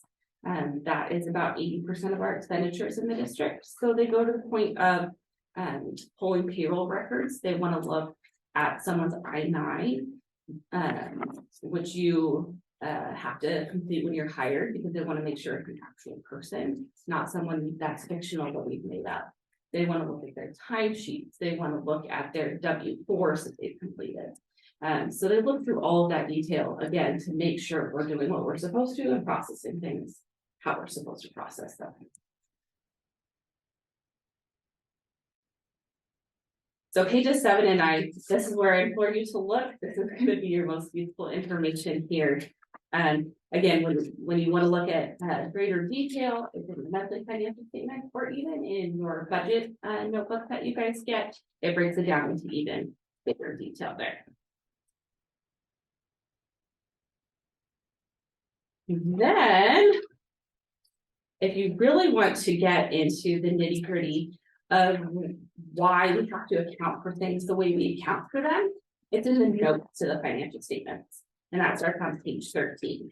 It breaks down the different types of funds, and we talked about this during the budget committee meeting, so that should be new to any of you.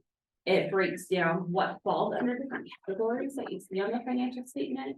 What counts as cash, what counts as investment, what counts as a cash equivalent, how we account for capital assets and their depreciation, when we record receivables, at what dates we apply to record receivables, things of that nature. So as you guys move through the notes to the financial statements, you can really see the level of detail that applies to those statements.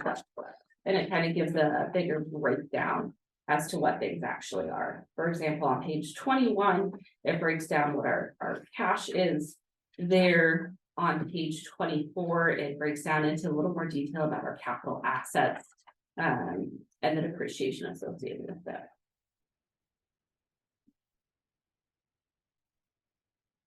Again, it's a lot of information to process in one evening.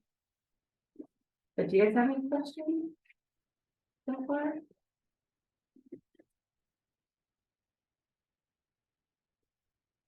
I'm not gonna wait time, so. The other piece that I want to draw your attention to is on page 61. There's a really tiny page 61, so I apologize in advance.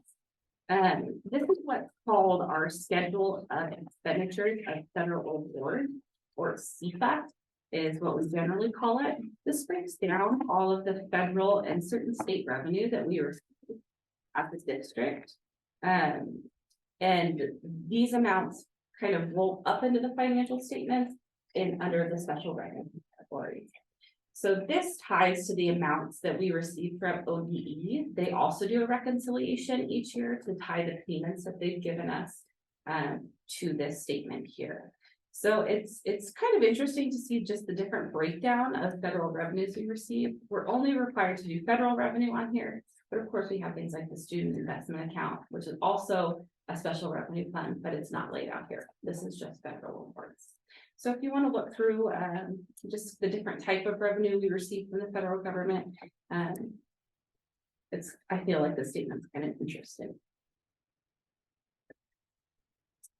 Interesting for a business manager. It is. Yes, there you go. For a number. Just clarifying your statement. Yes, absolutely. So with this, I'll also expand on that anyone who receives more than $750,000 of federal revenue is required to have what's called a single audit. And the single audit looks specifically at certain federal revenue sources. They choose new ones each year. This year they looked at ESSER funds and Title I-A and IDEA. They look at specific aspects related to those grants that are unique to compliance with those grants and apply additional auditing procedures to them. It's not unique to us. We've been doing this for several years. Again, it rotates the program every year. So not only are the auditors looking at these, but for example, ODE will also do debts monitoring of them, or they'll come in person and look at the records as well. So our grants are really very heavily scrutinized, and we make sure that we follow the procedures written in these grants to the letter of the law. And we've done a really good job with that. So kudos to the program managers there. Is there real quick for Title I funding, approximately how much is that out of our total budget?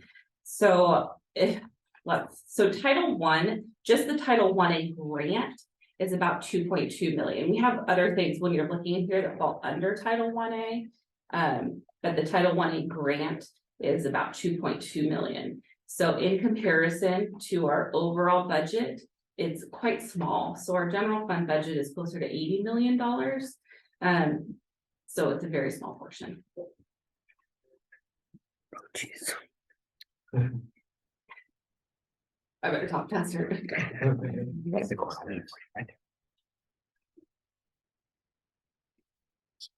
So our grants overall are generally a pretty small percentage of our overall funding. The biggest funding source we have is our state school fund, which is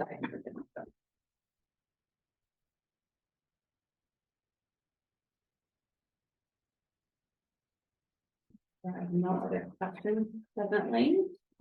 And again, if you take this one, then that question, feel free to bring it back for me for the next meeting. We'll go to your monthly report. So I don't know if you guys keep your ones from prior months, but something I always find that's interesting is the last report you were provided was actually in October. I haven't been here for a while. Presenting to you guys, but it's always interesting to see the jump in the revenue from October's report to December's report. And so local revenue, that encompasses our property taxes. You guys probably all got your property tax bills in the mail that were due in November. And now we jumped from having received $20,000 in property tax revenue to 8.6 million. So it's kind of an interesting time of year to see that jump in place. But again, that's unique to this time of year. We'll see revenue continue to trickle in from property taxes, but we have received the bulk of it after the transaction. Does that include debt service? Debt service? Correct, yeah, but that counts in the debt service fund. That's a portion of it. The dollars coming in, say, Correct. okay. Correct. Has this number included because No, not really. A good chunk of the housing as well hasn't been taxable for the full year. So that's another. Reflected, but you're not gonna see it in the show. Probably, yes. Well, when we receive though more income tax, we would just receive less from the state. Correct. So there's a number that we're allowed to have, right? And that number, our foreign funding formula. So, because sometimes the public doesn't understand that just because we're getting more money from local property tax doesn't mean we're getting more money overall. So.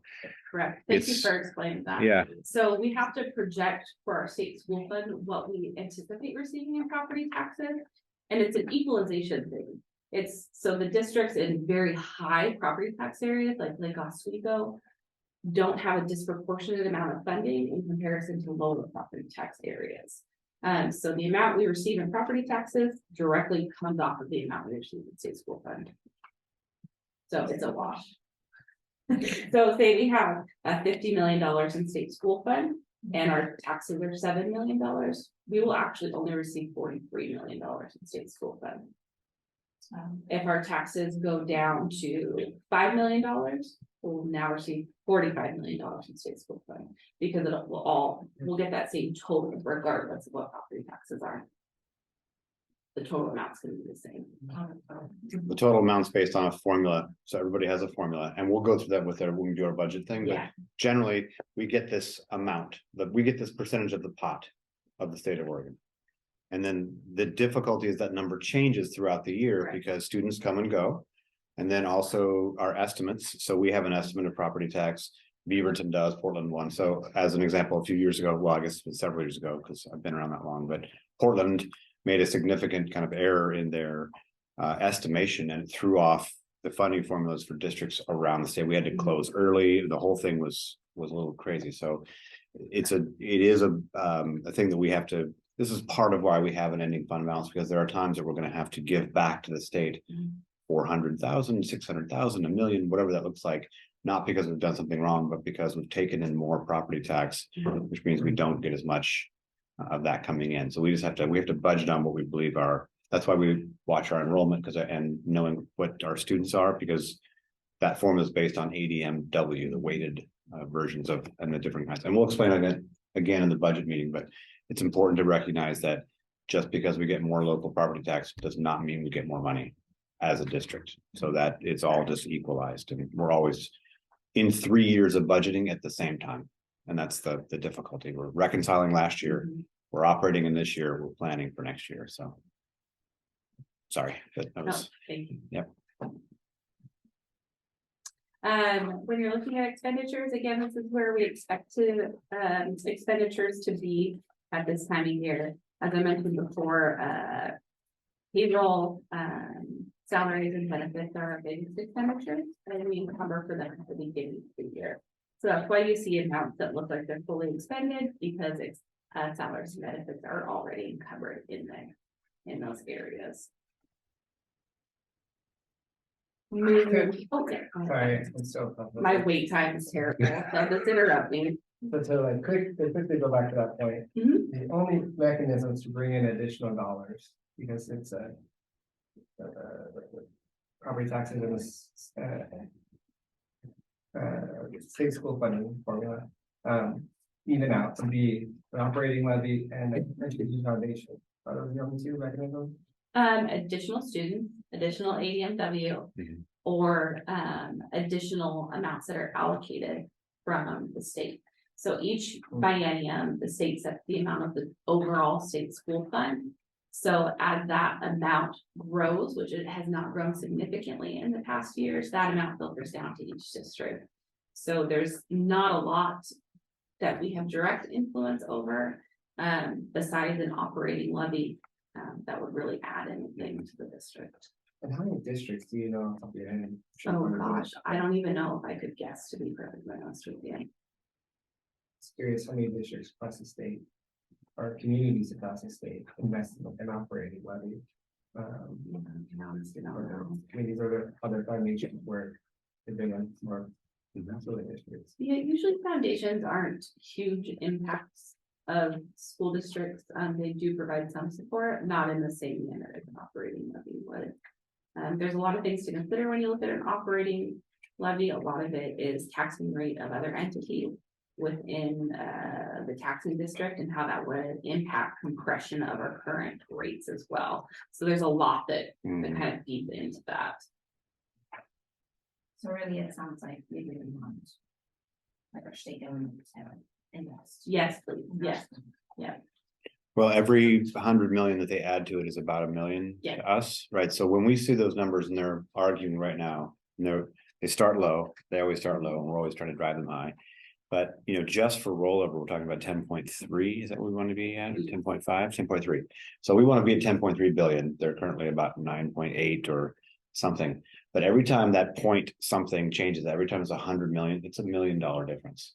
So it's a significant difference to go from 9.8 billion to 10.3 billion. I mean, that's already $5 million to us in Woodburn, not to the whole state. And so those are when you hear those advocacy things, the reason that we're advocating for those is because our rollover cost to stay the same as we are right now requires a $10.3 billion allocation.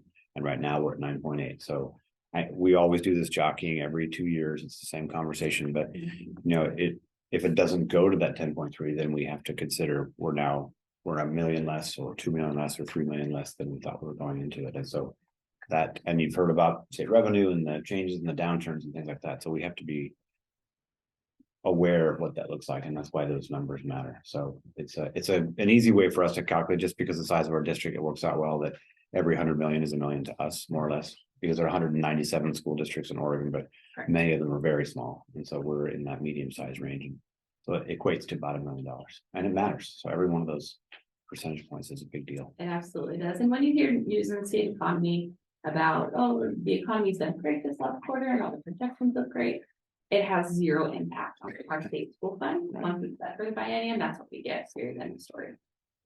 So the state may go gangbusters for a few months.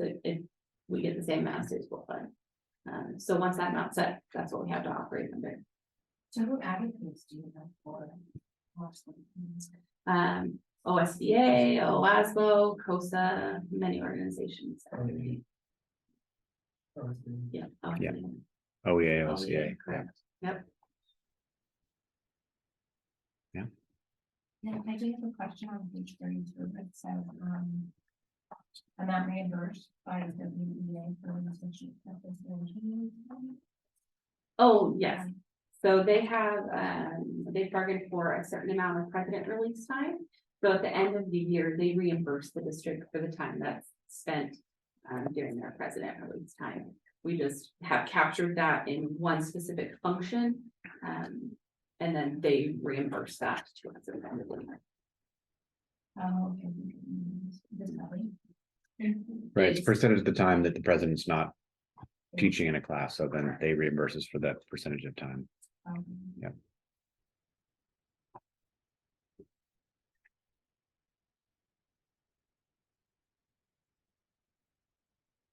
Nothing terribly exciting happening in ESSER fund, kind of business as usual. With the capital projects you guys have already approved. Some other extended day type items happening. And then enrollment. You'll see it's as of November 21st, and then pull the last numbers. Enrollment is down slightly from October. Down quite a bit more from September, which is a pretty typical trend. Usually higher in September and then trend down. Again, enrollment is lower than it was in 2021, when we were at 5363. And then still from 1920 down significantly from there as well. And as you've probably seen from there were some reports recently, I think it was in the Statesman Journal and possibly the Oregonian, that we're not likely to see a recovery to pre-pandemic levels. So we're probably settling into the area of the number of students we're going to have. So I think that that's important as we are planning for budget for next time. We're not going to continue to plan. We know we'll probably see a small decline as well, maybe up to 85 to 100 kids, because we have more seniors graduating than we are estimating for kindergarten students coming in. I think that's always something that makes people crazy. Like, well, we're losing all these students. Like, well, actually, it's because we're graduating more than we're bringing in. So if we don't have as many coming in at kindergarten, we do remember, however, estimate kindergarten students on the number of kindergarten students we have this year. So it may be different. We just say whatever we got this year is what we're going to get next year, and that estimate that changes. But that's one of those things to keep in mind. But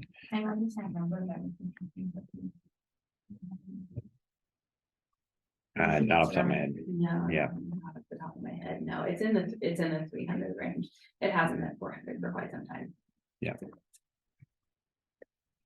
So when you graduate 400 and you bring in 300, that's where our differential is. It's about an EV student difference. Mhm.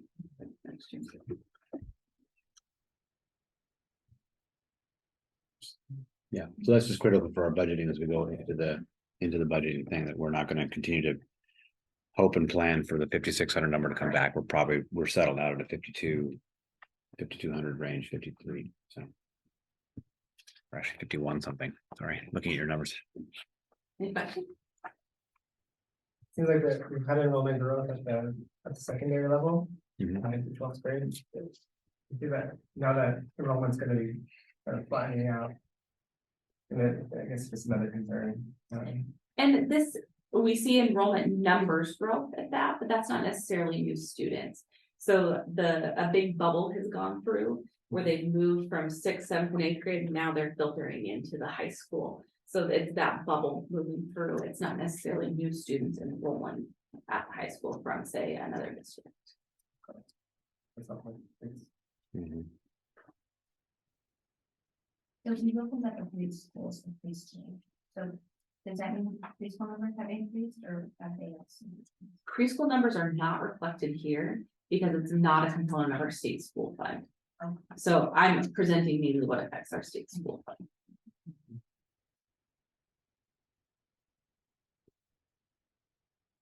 Anything else for Sarah? Thank you. all. Thanks, Sarah.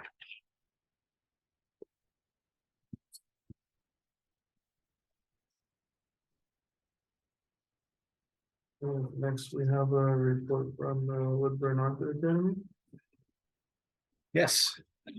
Waiting patiently. Thank you. Good evening, Dr. Marla. Good evening. How are you? Good, thank you. Good. No, it's open for good evening. It's not morning. It's almost morning. Yes.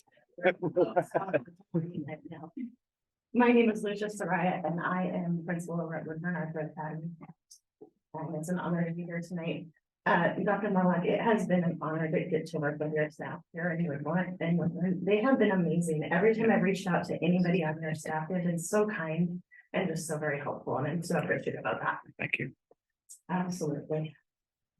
We're pulling you up here. Hi, Jenny, I get to present tonight. Hi, I have it. I do.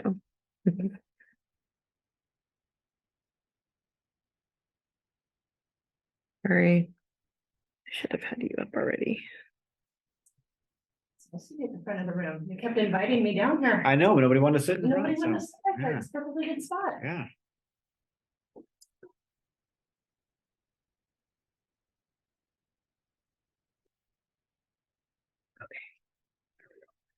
Perfect. All right, there's our whole annual report. I get to report twice a year. Which is pretty nice. Nice office.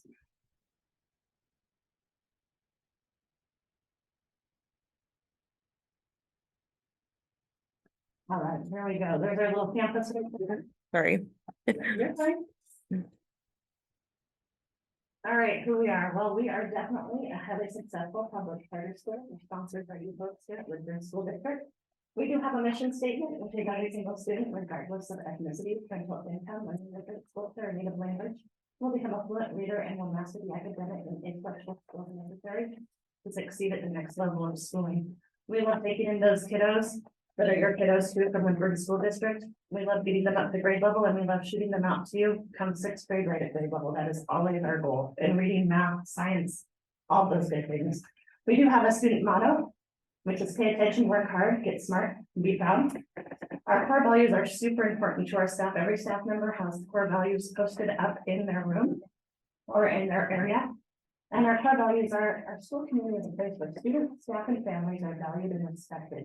We work together to provide a safe, welcoming environment in which all students thrive and love to learn. And at my staff meetings, we talk about core values a lot. We do a lot of check-ins about that because I really feel my students do need to be absolutely for really every school. Everybody feeling valued, everybody feeling respected, and loving to learn. Last year, we had 6 teachers. We had 1 intervention specialist who also is kind of like a vice principal or assistant principal. We have 3 small group teachers. Spoiler alert, we got a new small group teacher this year. So our staff is getting bigger, which is super exciting, except we have this little bitty campus. Like just, it's like Aladdin, if you ever saw the genie. Great, big, magical powers, itty bitty little space. That's kind of what we feel like out there. But we are really excited to have the staffing that we have. We have 2 resource coordinators. They help with lunch and recess, all those good things. For administration, we have an office coordinator, an administrator, and then of course we have our central office support, and they are an incredible support for all 6 Arthur Academy schools. We have our executive director, our business director, and our bookkeeper. Our enrollment, we started off with 151 students, and then in the spring we ended up with 148. The wait list before September of 2022, when we were opening, was at 73. That was pretty good. And we are a lottery. For those of you who don't know that, we don't pre-select students. We are a lottery. So incoming students going to the lottery, and you do a blind drawing of those students. And this is really exciting. Here are our test scores for the Oregon State Assessment for last year. You can see in 3rd grade math, you can see where WSD is and where WAA is, and you can kind of see those raw scores right there for 3rd, 4th, and 5th. And here we have our English language arts scores. Again, Woodburn is the orange and Arthur Academy is the purple. And of course, our science, which is only taken by 5th grade at our school. We usually do EBCBM. We resumed it this fall of 2022. And that was largely due to this. We did not have the staffing and we had so many sick. You probably all remember those times last fall. So many sick staff and students that it was just impossible to get that test out. But we took it this fall and we'll have results for it this spring. We'll be able to 17 next year. Here's our numbers for our ELL students. I'm not going to read that for you because you can take a quick gander at it.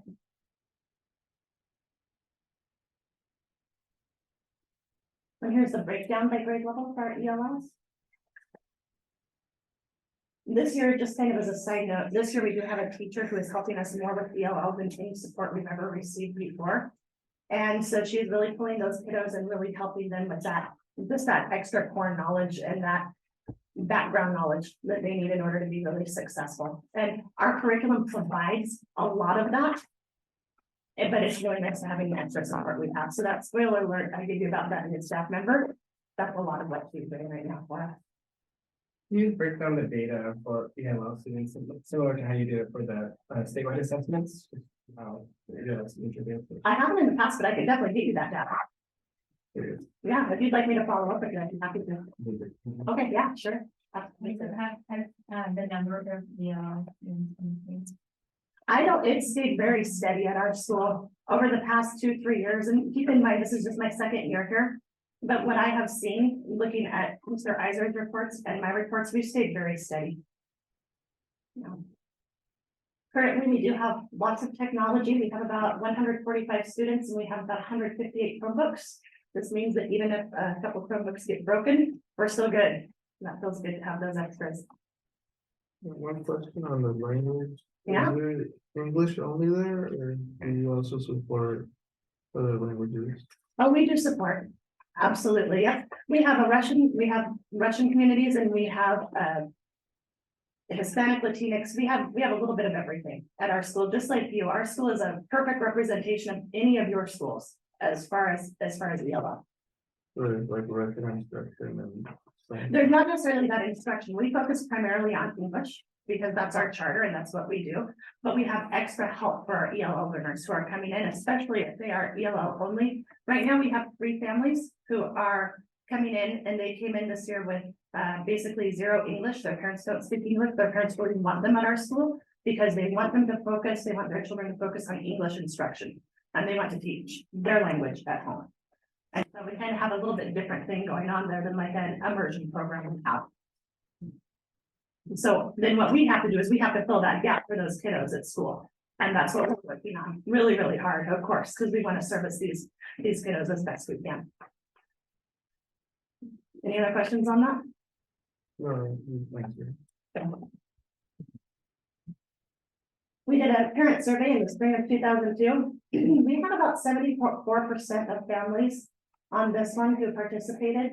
You can kind of see our high and satisfied and just kind of where we ended up. We did this via Google Forms, but we use Blooms to get our messaging out. And so Blooms is like our primary way of communicating with parents. And so this was one of the surveys that we actually got the highest responses on. We sent it, it was a Google form, but we put it through Blooms and that was really helpful. And I don't know if you're familiar with Blooms, but it does translate. So that's really a nice app to have to communicate with parents. And this was the rest of the parent survey.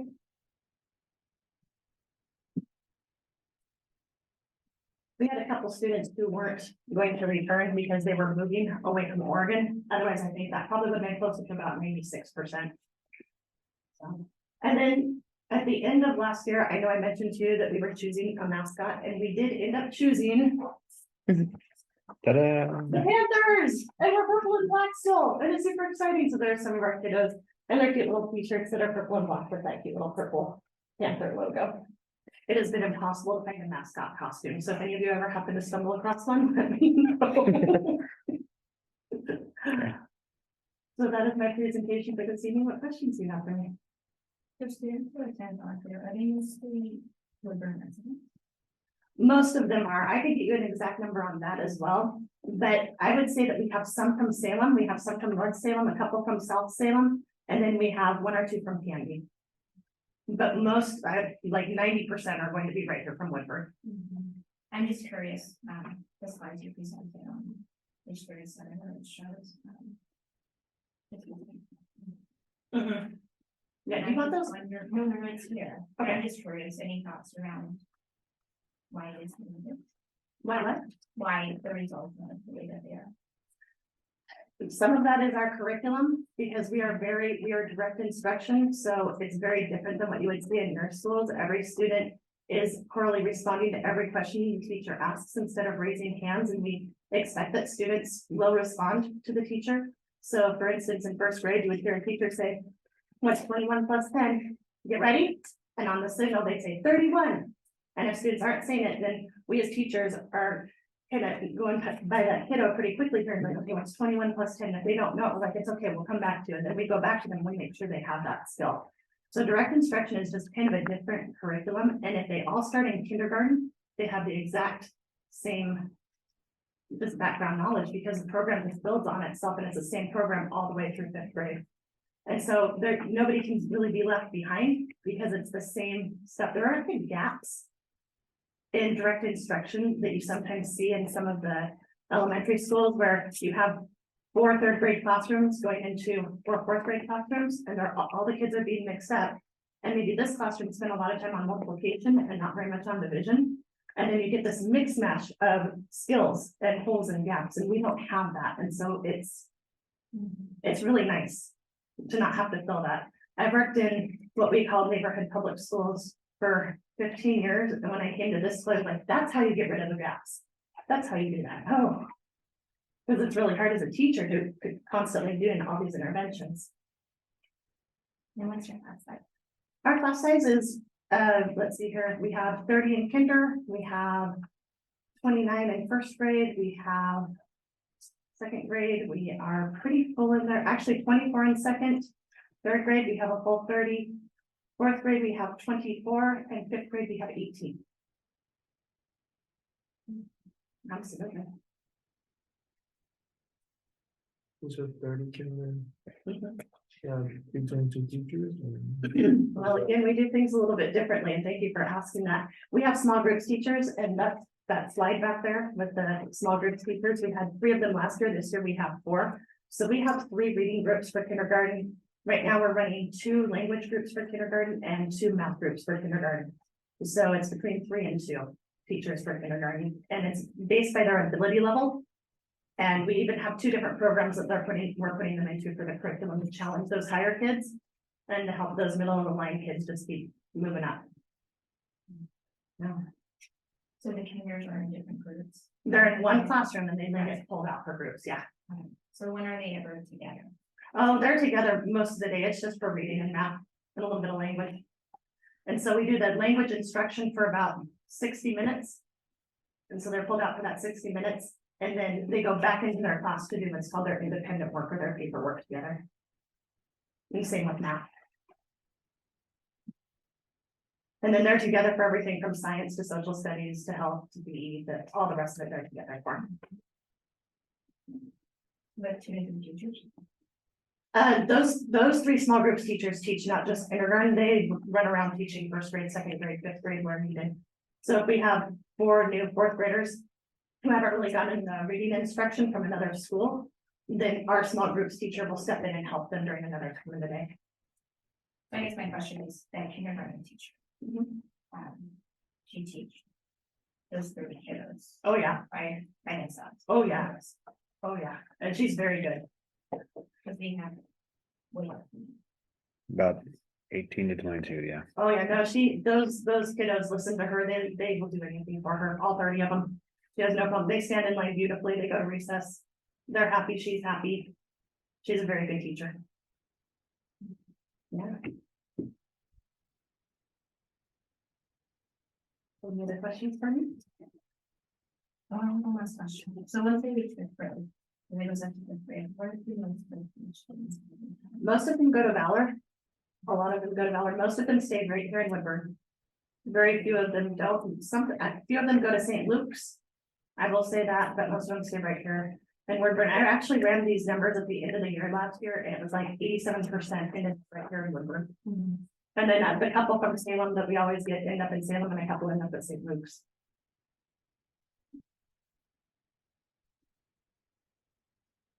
There are a couple of your kiddos and families and they have nothing but good things to say. Thank you. We love our little community. We have an amazing school community. We really do. We have great families. So, that's good to hear. Anything else, folks? Thank you very much for letting me present today. I'll see you maybe this spring. Thanks. Thank you.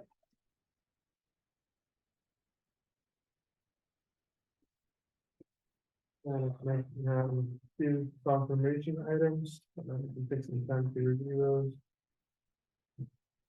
Chair, I do, I'll need you to strike the meeting minutes because I did not include that attachment. So I'll bring those to the next meeting. The meeting minutes. I didn't include the attachment.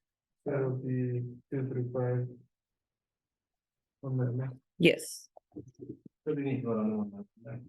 No, well, when you make the motion, you can just say excluding the meeting minutes.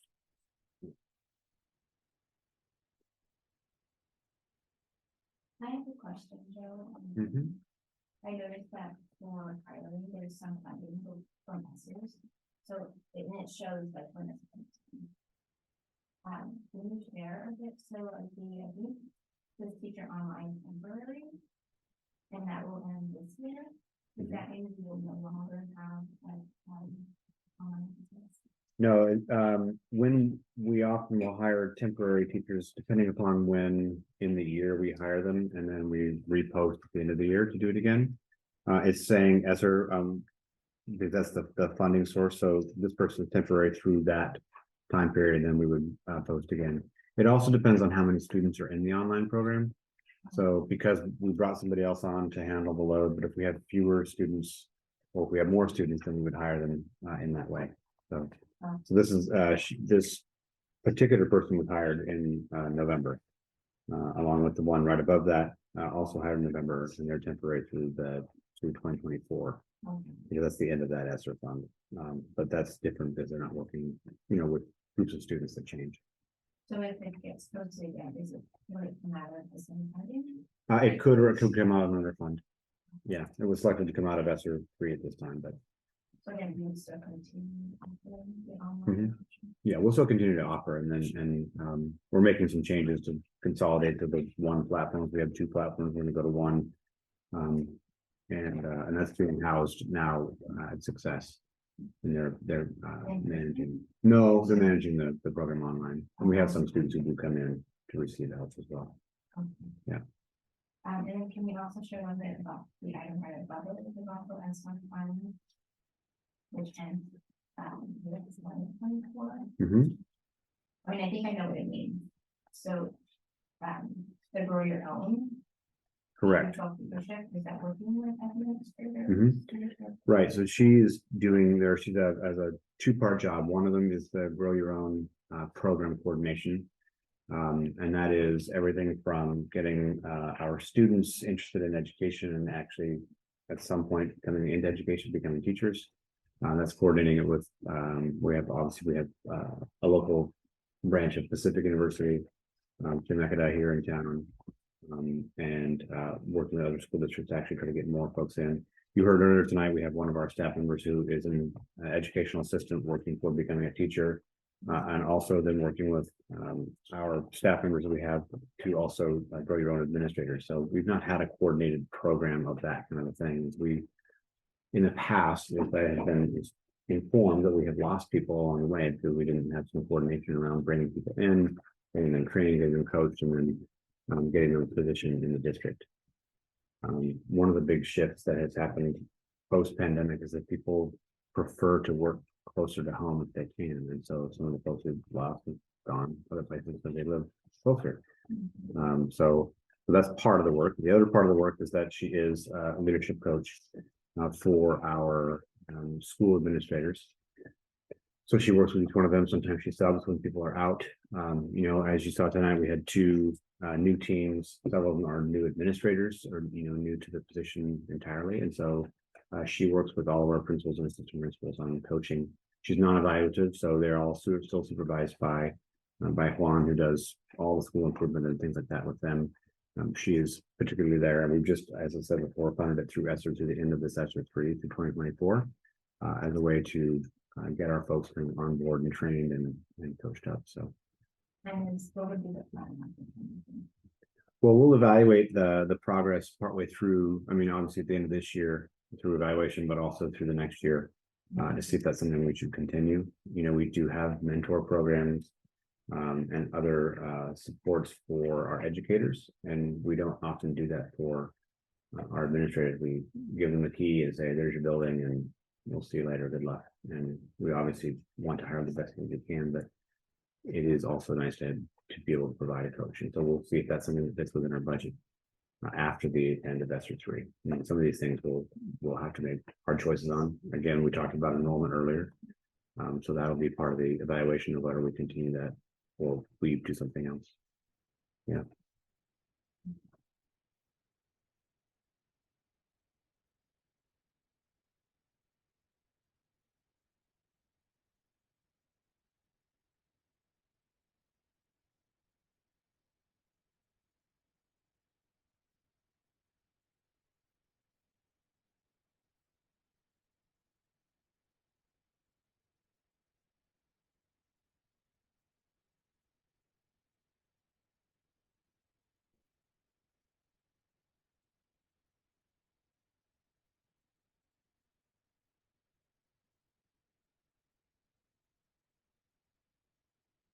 When folks are ready, I move to approve confirmation items to I.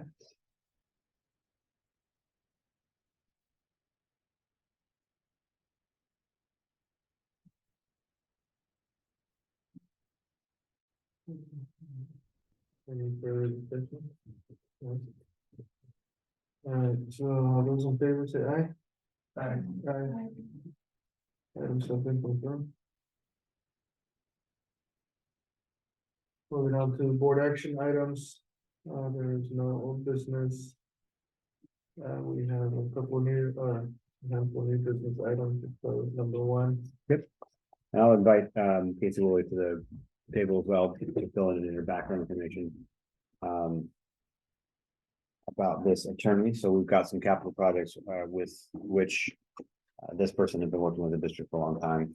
Their firm dissolved, and so we would like to continue to use this attorney because they've been deeply involved in all the stuff that we've been working through at multiple schools. And so I think Valor is one of the big ones, and Nellie and two others. So earlier, the start of the season, you approved Ball Janik as to serve as the facilities kind of legal guide. You probably saw in the newspaper about 3 weeks ago, they dissolved their Portland office, moved to Florida, and doesn't really serve the district well to have pay people to fly back and forth to Florida. The gentleman who was there started his own business, and talking with Joe, and since to at least for the remainder of this year, because the institutional knowledge that this person has on our ongoing improvement projects to continue moving forward with this company, with this gentleman. Already working with a lot of our ESCO projects and closing out other major maintenance projects we have currently going this year, so allowing us to continue on. We have any assumed savings? That I don't know. Technical.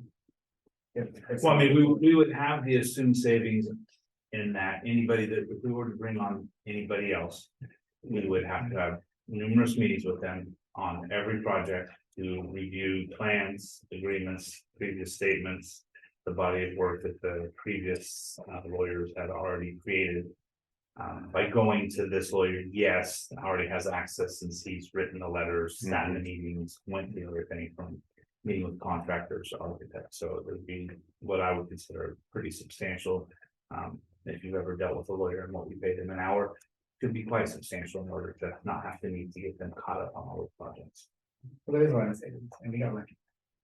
We did, if, like I said, it'd be a completely different conversation we'd be having if he had just full of shop going forward. But yes, you're right. And this is only through the end of this school year, and then we can reevaluate and we'll continue. Yeah. And where we are on the progress of the How projects. many projects do we have ongoing, will it be completed by? Well, we're hoping there's actually two bond projects that we're closing there. The work is done, but they have to close out the contractual pieces that he is instrumental in helping us do. We're working on the covered play areas. He's part of that process of the covered play areas. He's part of the part for the Prairie Lincoln RTU units and possibly roof replacements. Was working with us on the Lincoln parking lot, which was just waiting for some nice weather because everybody knows that over Christmas, weather was not dry nor warm. And we haven't really had anything warm enough to put down stripes that will stick, so it's part of that process. And it will also hopefully let us move forward with the ones we're going to and planning for the summer, which would be some major, I mean, not major, but some pretty substantial maintenance projects. So hopefully we don't have to use them. But it's always nice to be able to have that person maintains a call. And those areas of expertise. Yeah. Any other question?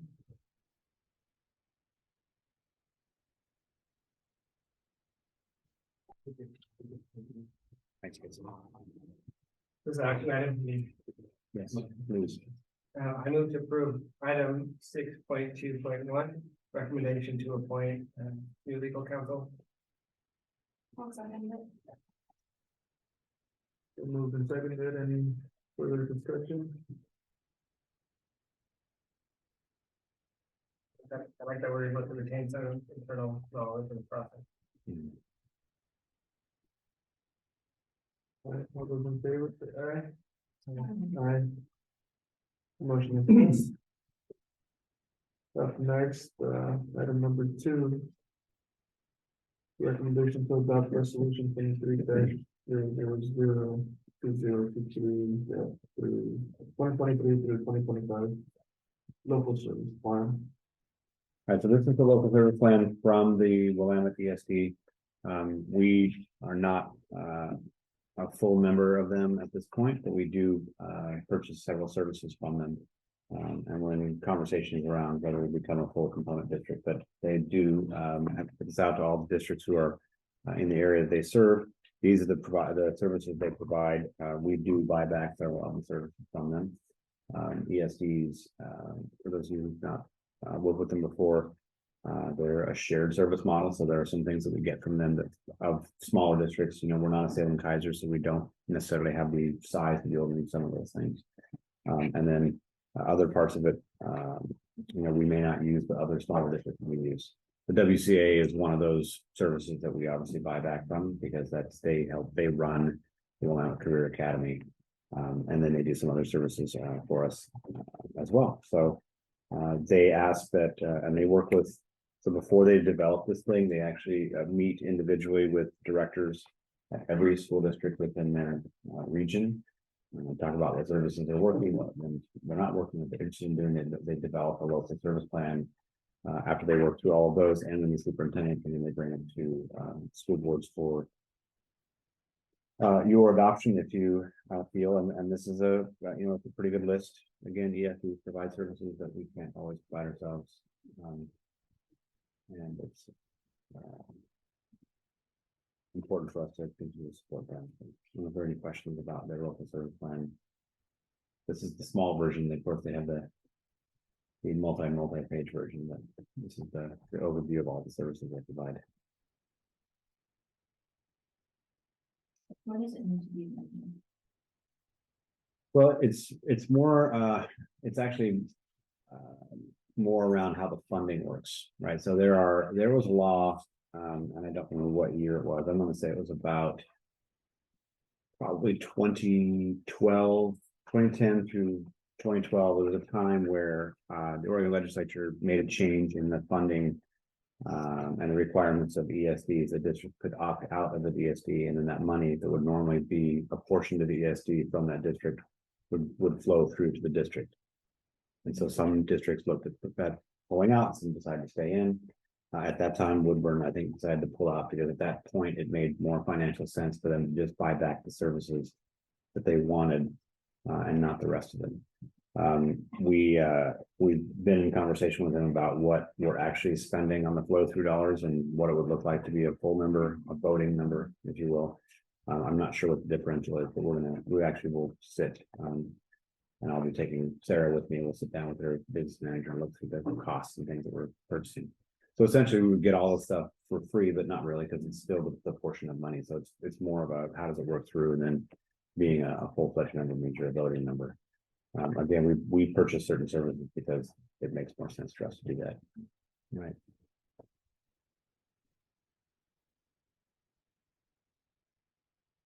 So tonight we're here to ask for, if you agree with this, then if you would adopt the resolution of local service plan.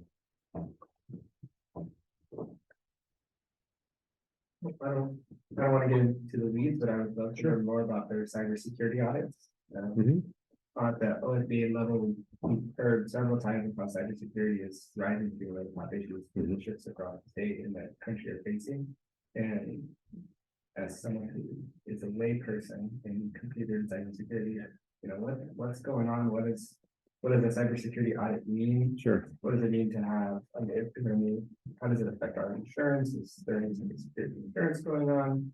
How do we protect our student data? Those are all part of the things that keep me up at night. These are actually, I'm glad you asked the question. So some of these things, when you do a cybersecurity audit, they do everything from penetration testing, whether they can get into your network to look around, whether they can get to your financial services, whether you're hosting your student data or not, and how easy is it to get that. You may hire them to do a fishing exercising, and that's a PHISH fishing.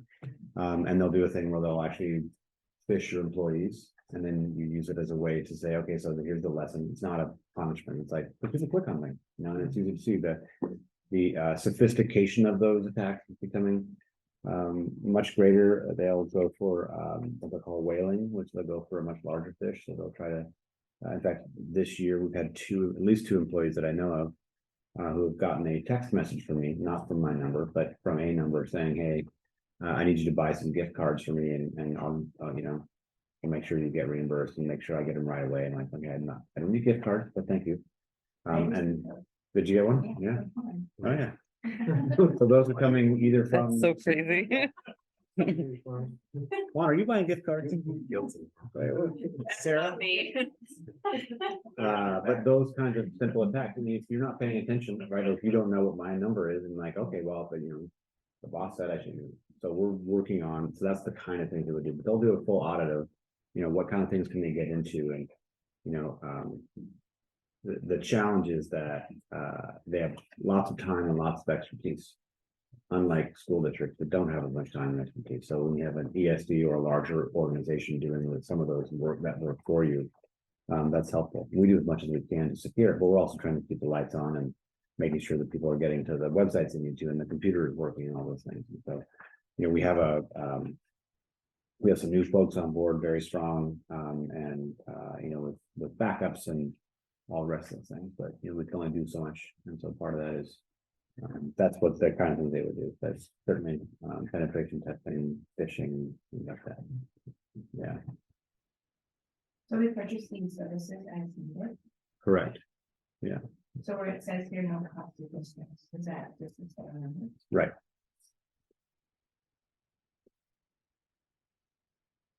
Back to the cybersecurity audit, that's something we've started and doing. That's something that we will get into doing. We haven't done it yet. We're doing a little bit of, there are lots of things just from an infrastructure standpoint that are being worked on. So as an example, all of our internal switching is about to be completely changed out, right? So, and our things like Active Directory, those kinds of things, and the way those services are used, those are all being, you know, restructured as well. And then looking at what we're hosting and what we don't need to host, what we can either host offsite in a location. So we're doing, they've also gone through and looked at all the security cameras we've walked. So along with Casey and the principals and Juan, everybody about walking the buildings and looking about where our cameras are placed and how those all work. So a lot of this is right now just inventory that we have and some things that had already started underway, and then we'll get into some cybersecurity stuff as well.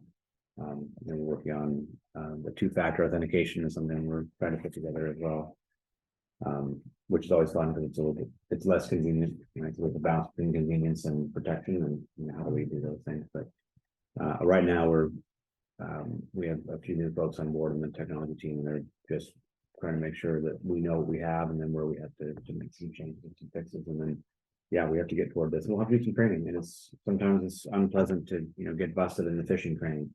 And people feel embarrassed, and we're going to try to make it non-embarrassing. Like we're trying to show you how to look for these things, and you know, it's not, you know, because you're dumb, you clicked on the link. That's not true. I mean, you know, they're getting better and better. It used to be like, oh, can't even spell eBay correctly. Well, no, they've fixed that now. They continue to get better. So what are the signs for that? You know, there are millions and millions and millions of emails that don't reach our staff every day. So we get a tiny fraction of the actual emails that are sent to all the email addresses, and that's part of that's done at Google as well, right? And then part of that's done at our level internally. And so there's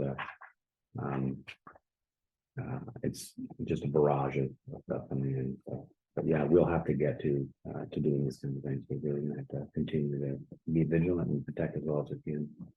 Have frequent backups, and then move everything to locations that are run by people who are more security professionals than what we can do. But that's not a service that we can have the ESD that we can purchase from it. Yeah, we could purchase that one. Yeah, and right now we're just trying to make sure the lights are blinking. Doing a lot of that kind of updating. Yeah.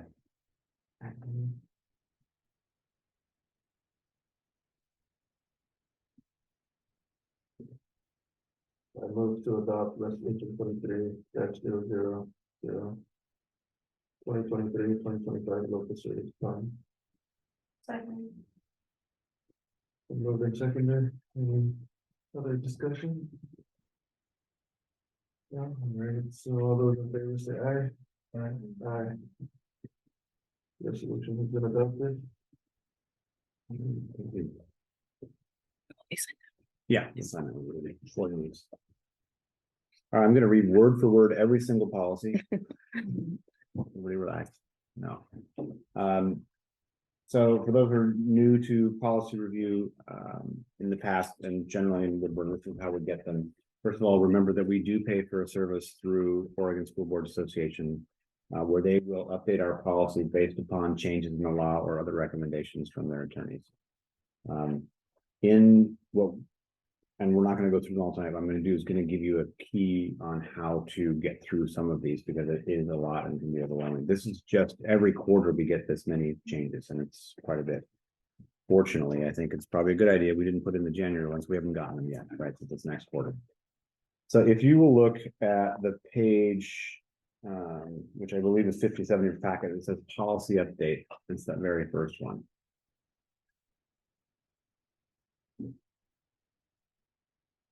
So in this policy update,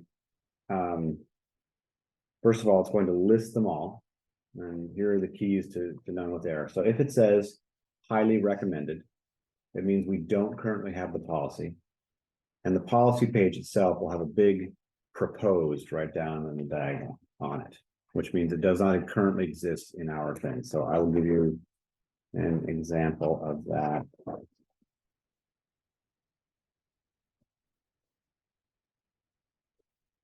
On page 75, the one that says superintendent, it will say proposed. That means it's not currently a policy that's in our policy manual in Woodburn, but they're highly recommending and they're proposing that you move forward with that.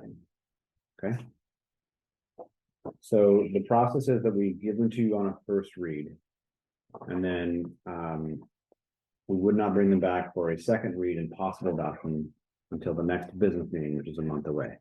So in the interim, if there are questions, that's a good time to reach out to us. The easy way, again, back to this policy update thing that has the list of all of them. Right after that list, they have the little summary of the changes that have been made. Okay, so those pages which go through page 70, so from pages 58 to 70, it will give you a brief synopsis of every policy change that they have made, and they've made them directly to the Woodburn School District policy. Okay, so sometimes they'll recommend to delete because they're wrapping it into a policy. So the one about a wellness program, they're taking out the administrative regulation and saying this is the recommendation to move a lot of that language into the other one. So they may recommend that. When you're looking at the policies themselves, when you look at the page, it actually, the highlighted stuff that has the gray highlight, that's the new language. The strike through, of course, is the existing language that they're recommending you get rid of. Down below on the bottom, you'll see after it says under policy, you have the legal references and the other cross references. But again, the summary about why they made those changes, a good place to start with is that little summary that came right before all the policies. And then we'll be available. We'll actually be we'll be working on these with our directors to make sure there are any other things that we either need changed or want changed. By and large, we go with most of what OSBA says because they are the attorneys who pay to do this and they understand these law changes and they already do it into our stuff. So, I don't know if there are any questions about that so far. I don't want to overwhelm you too much, but I wanted to give you a key about how to shortcut a little bit because some of them are going to be stuff they're not interested in. The other ones will be policies that you are interested in. But I do encourage you also to reach out to me about these or to Jenny about the policy if you have questions about things that if it's not on the Sunday or doesn't make sense. Yeah, one question. Do you know what an ADM is? ADM, average daily membership. Another word. That's the students who attend, yeah, right. And then we budget on ADMW, which is the weighted percentage for the kinds of students they have coming. I didn't know if it was just it's like trivia or. No, I just came across one of these. Yeah, ADM is the average daily membership, the number of students that you have, your student count. Yeah. Thank you. You're welcome. Yeah, we have ADMR, and which is the number of students, regular students, and then ADMW, which is the weighted percentages, and that's how we actually funded. So students, number of students, special ed, English learners, students in poverty, things like that, that weights our percentage. Yeah. Can I add something? There are two policies that reflect directly with the board, so I would highly recommend that you five look at those. They are optional, but we don't want to make, those recommendations for you. So I think that it's best if you look at those and decide whether you want to adopt those changes or not. The first two, the Bs. BBBA and BCF. Maybe even CB, superintendent, CBC, superintendent's contract, CPA. Those as well. Yeah, it looks like a lot of these policies are optional. Right. In our second read, after we go through and review these with all of our directors, then we'll bring some recommendations about whether or not we should even move forward with them. So, the records and data management may not follow the procedure that we have here. Yeah, Dana and her team will look at the special education ones, and Chrissy and her team will look at them. So we'll go through and look at each one of those areas. We just do this as a big load, so we want to give you plenty of time. And if we need a third read, if we have to delay it, that's fine too. None of these are mission critical, but we want to give you enough time because we still have another load coming of review.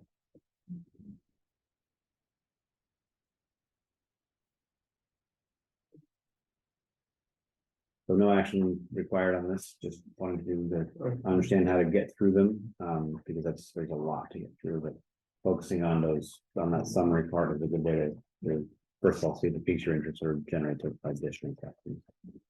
And then all of our existing policies are currently available online at the OSBA website. And that's what they use it's a service that they make all of the edits and changes first, and then you can choose to adopt or not adopt. Right. In relation to the ones that Jenny mentioned that we should look at,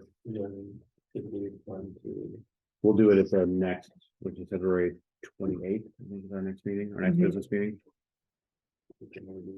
And you can always put them to a third read. You're not under any pressure to get them done. If there were anything that was mission critical we had to have tomorrow, it would tell you that we don't have those. So if we get through a certain amount and say, well, we just need more time on these, that's okay too.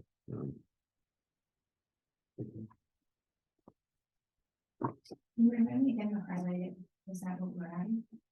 Just proposed. That's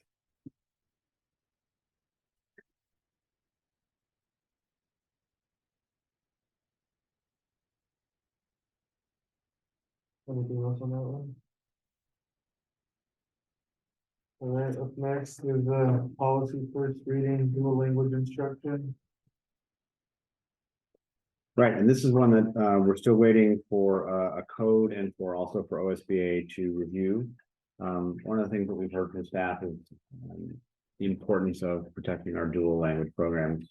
There's been some concern that maybe they would go away, or maybe that they're not interested in them, or that maybe we wouldn't fully fund them. And so I think one of the ways for us to look at this from a board standpoint is to make a statement that you believe in dual language education, at least the opportunity for every student. Not every student will do it, but many of our students do it. And so this is an opportunity for us, or for you as a school board, to make a bold statement that we believe in it. There are things that are important to us. We think that our parents and families are also part of our strategic partners in the work, and we value their input, that we should have proper curriculum to do it, that it should attain 3 goals, that we should use in research-based principles of instruction, that will recruit, retain, and support teachers who reflect our student population and who are highly qualified. Will be led by strong and effective leadership. It should be equitably and adequately funded to meet the program goals. And so it's just this is a beginning statement. We can work through it. There are some linguistic changes we may make, and we may also get some guidance from OSBA, but it's kind of a way just for the school board to say, this is one of the things that we do. And not all things in policy, most things in policy are about operational, but there are some statements within board policy that can be statements that are in your public policy handbook. So this is one of those opportunities to do that. So this is something that the district. Mhm. Or the state doesn't have. No, Other districts in Oregon that have a provider instruction policy. they have some policy about offering those things. This is- Sanitizer one that Yeah. I think of. Yeah, and they've got some policy in there, but this one kind of goes further to say, here are the things we really believe about it. And, Woodburn's been a leader in this for a long time, and I think they should continue, to be able to be seen that way. Yeah.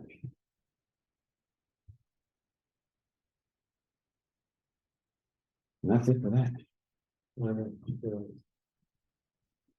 Yeah, there's the last items here on the list. We'll move on to an executive session. And one of the four is 192.620. Consider information or records that are set by law from public inspection, and then item two is ORS 192.660 to conduct deliberations with persons designated by the governing body to carry on labor negotiations. You want to take a 2-minute break?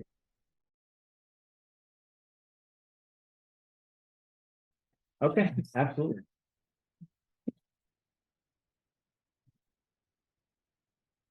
Okay, so we're back to call to order, public hearing, open session.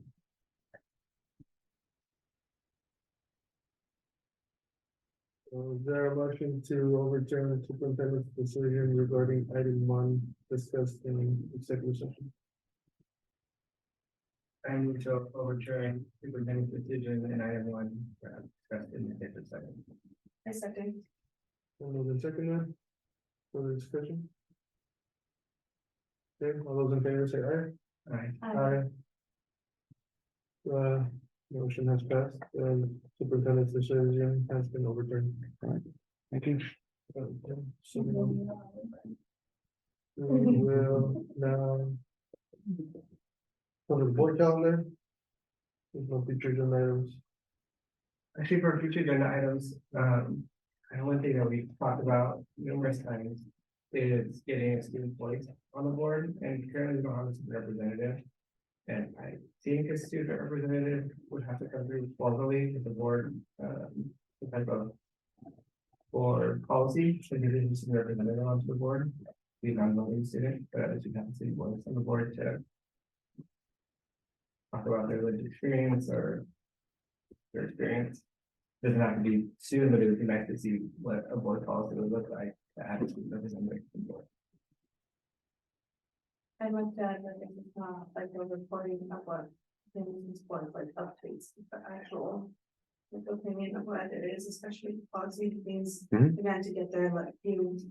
The only difference is they're non-voting, so they don't have a binding vote, but they certainly can provide perspective. I can bring some of those, the policy part of it, if you want to just look at it, and there's, I've had it done before. We actually had 2 in Newburgh just because kids were busy, and so sometimes one would come, then one would come, sometimes both. There's an application procedure. Want to do it in the spring, so they would have time to get going and come to the retreat in the summer if you wanted that. And then figure out what kind of age group, but you can bring some stuff if you want to look at it and throw it in our next workshop or business meeting.